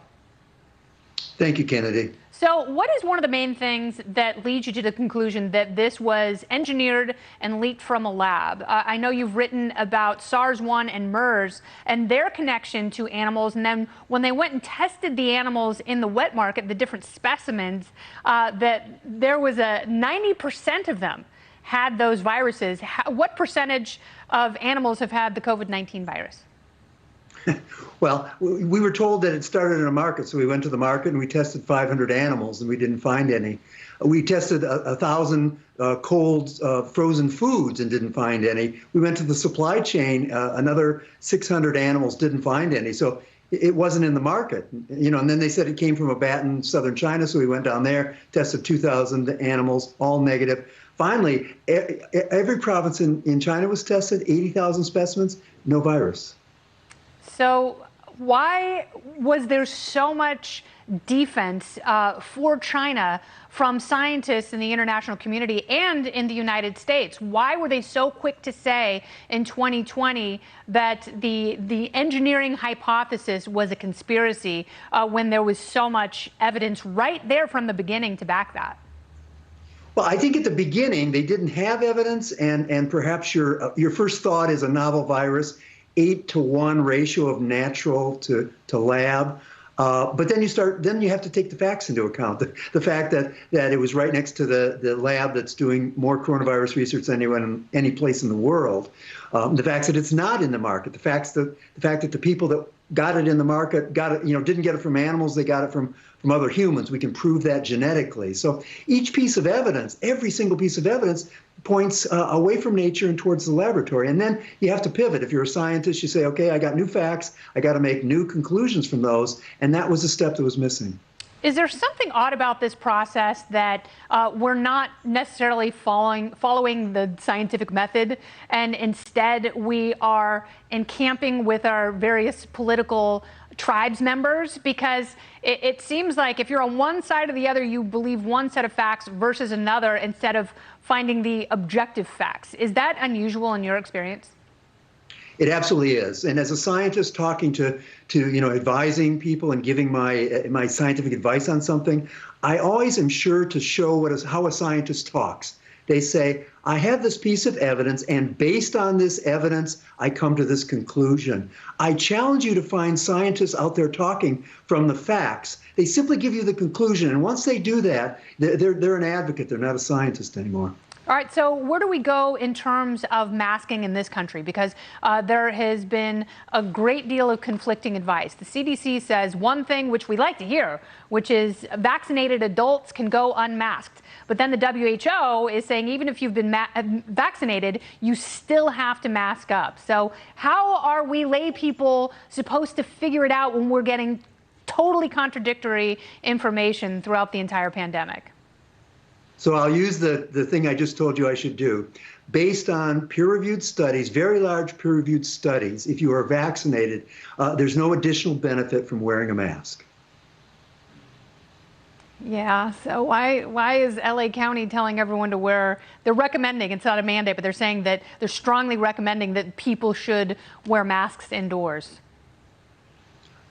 I don't know. It's not based on science. It's not. And it's okay if, people you really like, you disagree with. When the science leads you to a conclusion, you should go there. But it seems as though so many of your colleagues are kicking and screaming, and it seems absolutely critical that we hold China accountable. Will that ever happen? Well, that's a political question. I'm here to deliver the facts and the probabilities that it came from a lavery, which is what is the probability that this could happen again? Well, it will happen again if we don't do anything, and there's no probability on that. That's for sure. All right, that's why we have to do something. Dr. Quay, thank you so much. I appreciate your time. Thank you, Kennedy. So as we try to figure out how COVID started, the communist Chinese are throwing themselves a giant birthday party. China's Communist Party today turned 100 years old. President Xi Jinping told the crowd that China's enemies will face, quote, broken heads and bloodshed. Well, that's fun. Xi even dressed like Chairman Mao for the occasion, ooh, kinky costume, and claimed China will run the world within 30 years. So will President Biden or anybody else be brave enough to stand up to these ruthless commies? I don't mean bombing the living crap out of them, but God, we really have to do something here.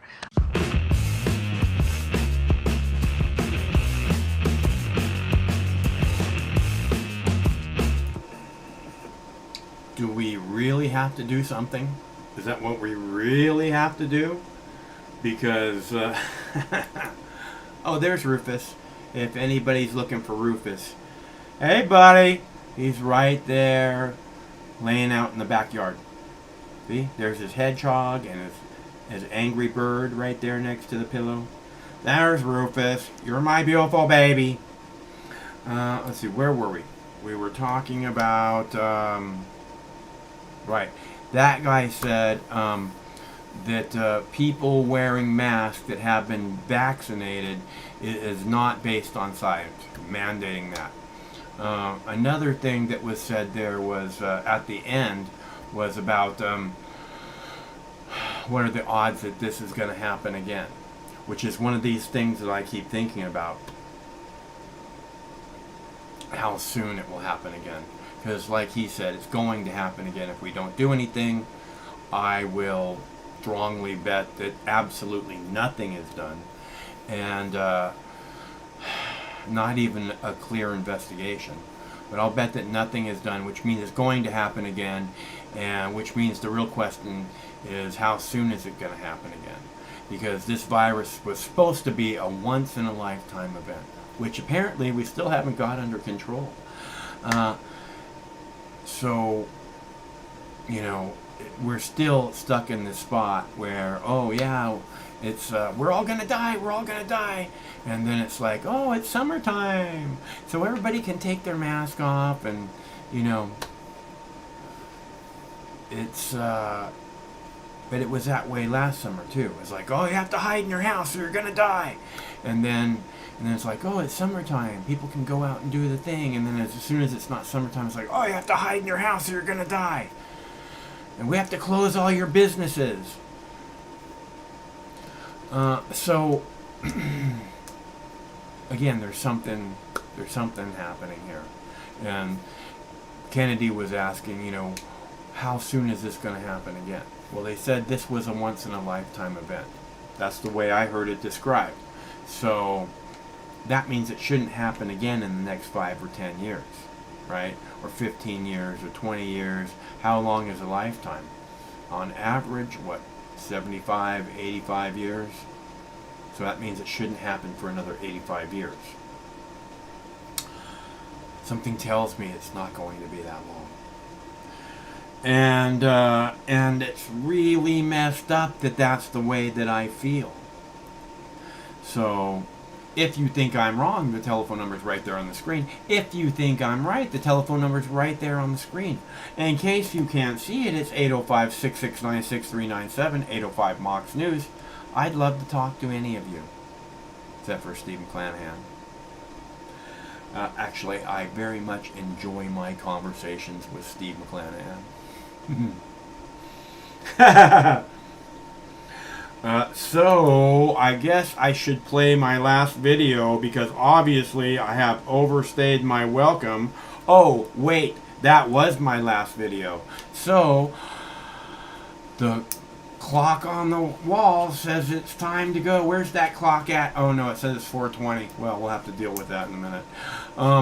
But since there's no phone callers and I played all my videos, which I didn't think we were going to get through the whole list tonight, so I think I did my job pretty well. Performing very well this evening, sir. Thank you.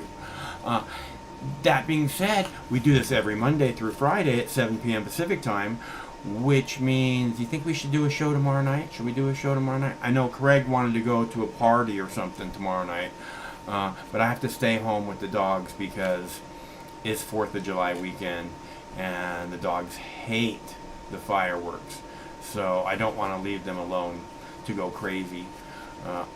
You know, or at least if they're going to go crazy, I don't want them to be alone. So, but, you know, a lot of people are going to take a 3-day weekend. So, I'm just wondering, do you think we should do a show tomorrow?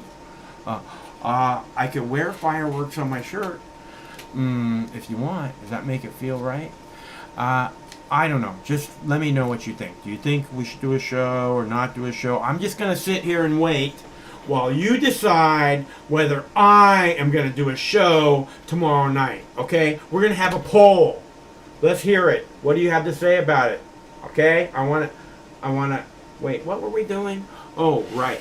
We do this every Monday through Friday at 7 p.m. Pacific time, which means we'll be back tomorrow, I guess. Same Mox time, same Mox channel. Until then, stay cool, because one of these days, this war is gonna end. Stay cool till then. We still don't know what the hell went wrong in Surfside, Florida. Whether it was rusty rebar or something far more nefarious, no one is acknowledging out loud. Something far more nefarious. We still don't know what the hell went wrong in Surfside, Florida.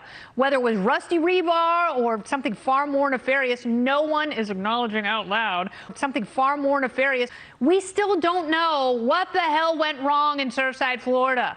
Whether it was rusty rebar or something far more nefarious, no one is acknowledging out loud. Something far more nefarious. We still don't know what the hell went wrong in Surfside, Florida. Whether it was rusty rebar or something far more nefarious, no one is acknowledging out loud. Something far more nefarious, no one is acknowledging out loud. Something far more nefarious, something far more nefarious, something far more nefarious, no one is acknowledging out loud. Something far more nefarious, something far more nefarious, no one is acknowledging out loud. Something far more nefarious, something far more nefarious, something far more nefarious, something far more nefarious, something far more nefarious, something far more nefarious, something far more nefarious.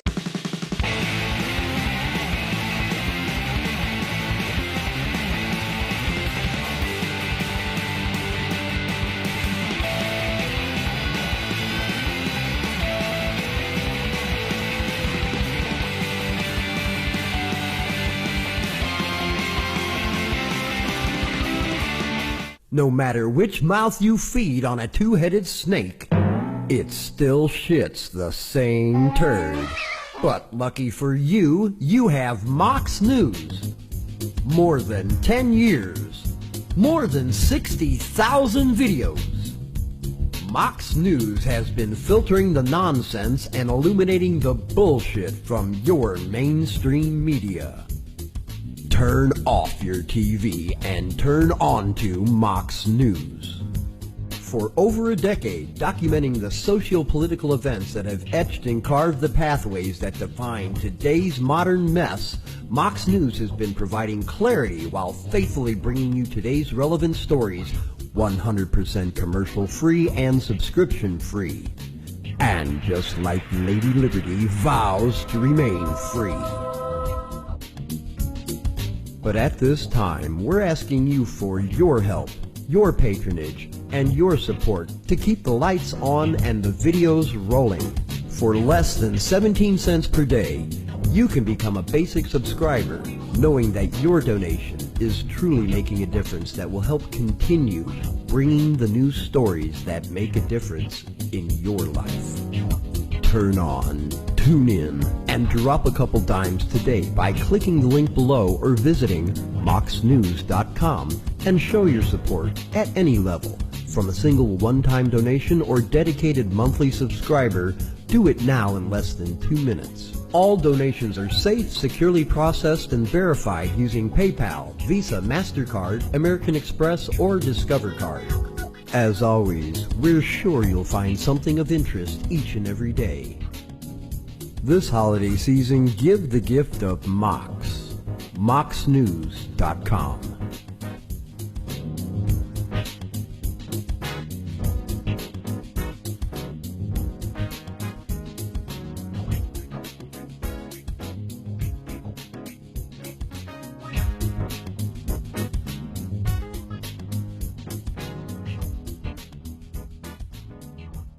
I mean, this coalition of misfits, and they cobble together and they don't attack each other, they stay united. I wish the coalition of misfits, and they cobble together and they don't attack each other, they stay united. Coalition of misfits, and they cobble together and they don't attack each other, they stay united. Coalition of misfits, and they cobble together and they don't attack each other, they stay united. Coalition coalition of misfits, and they cobble together, and they don't attack each other. They stay united. Coalition of misfits, and they cobble together, and they don't attack each other. They stay united. Coalition of misfits, and they cobble together, and they don't attack each other. They stay united. Coalition of misfits, and they cobble together, and they don't attack each other. They stay united. Coalition of misfits, and they cobble together, and they don't. No matter which mouth you feed on a two-headed snake,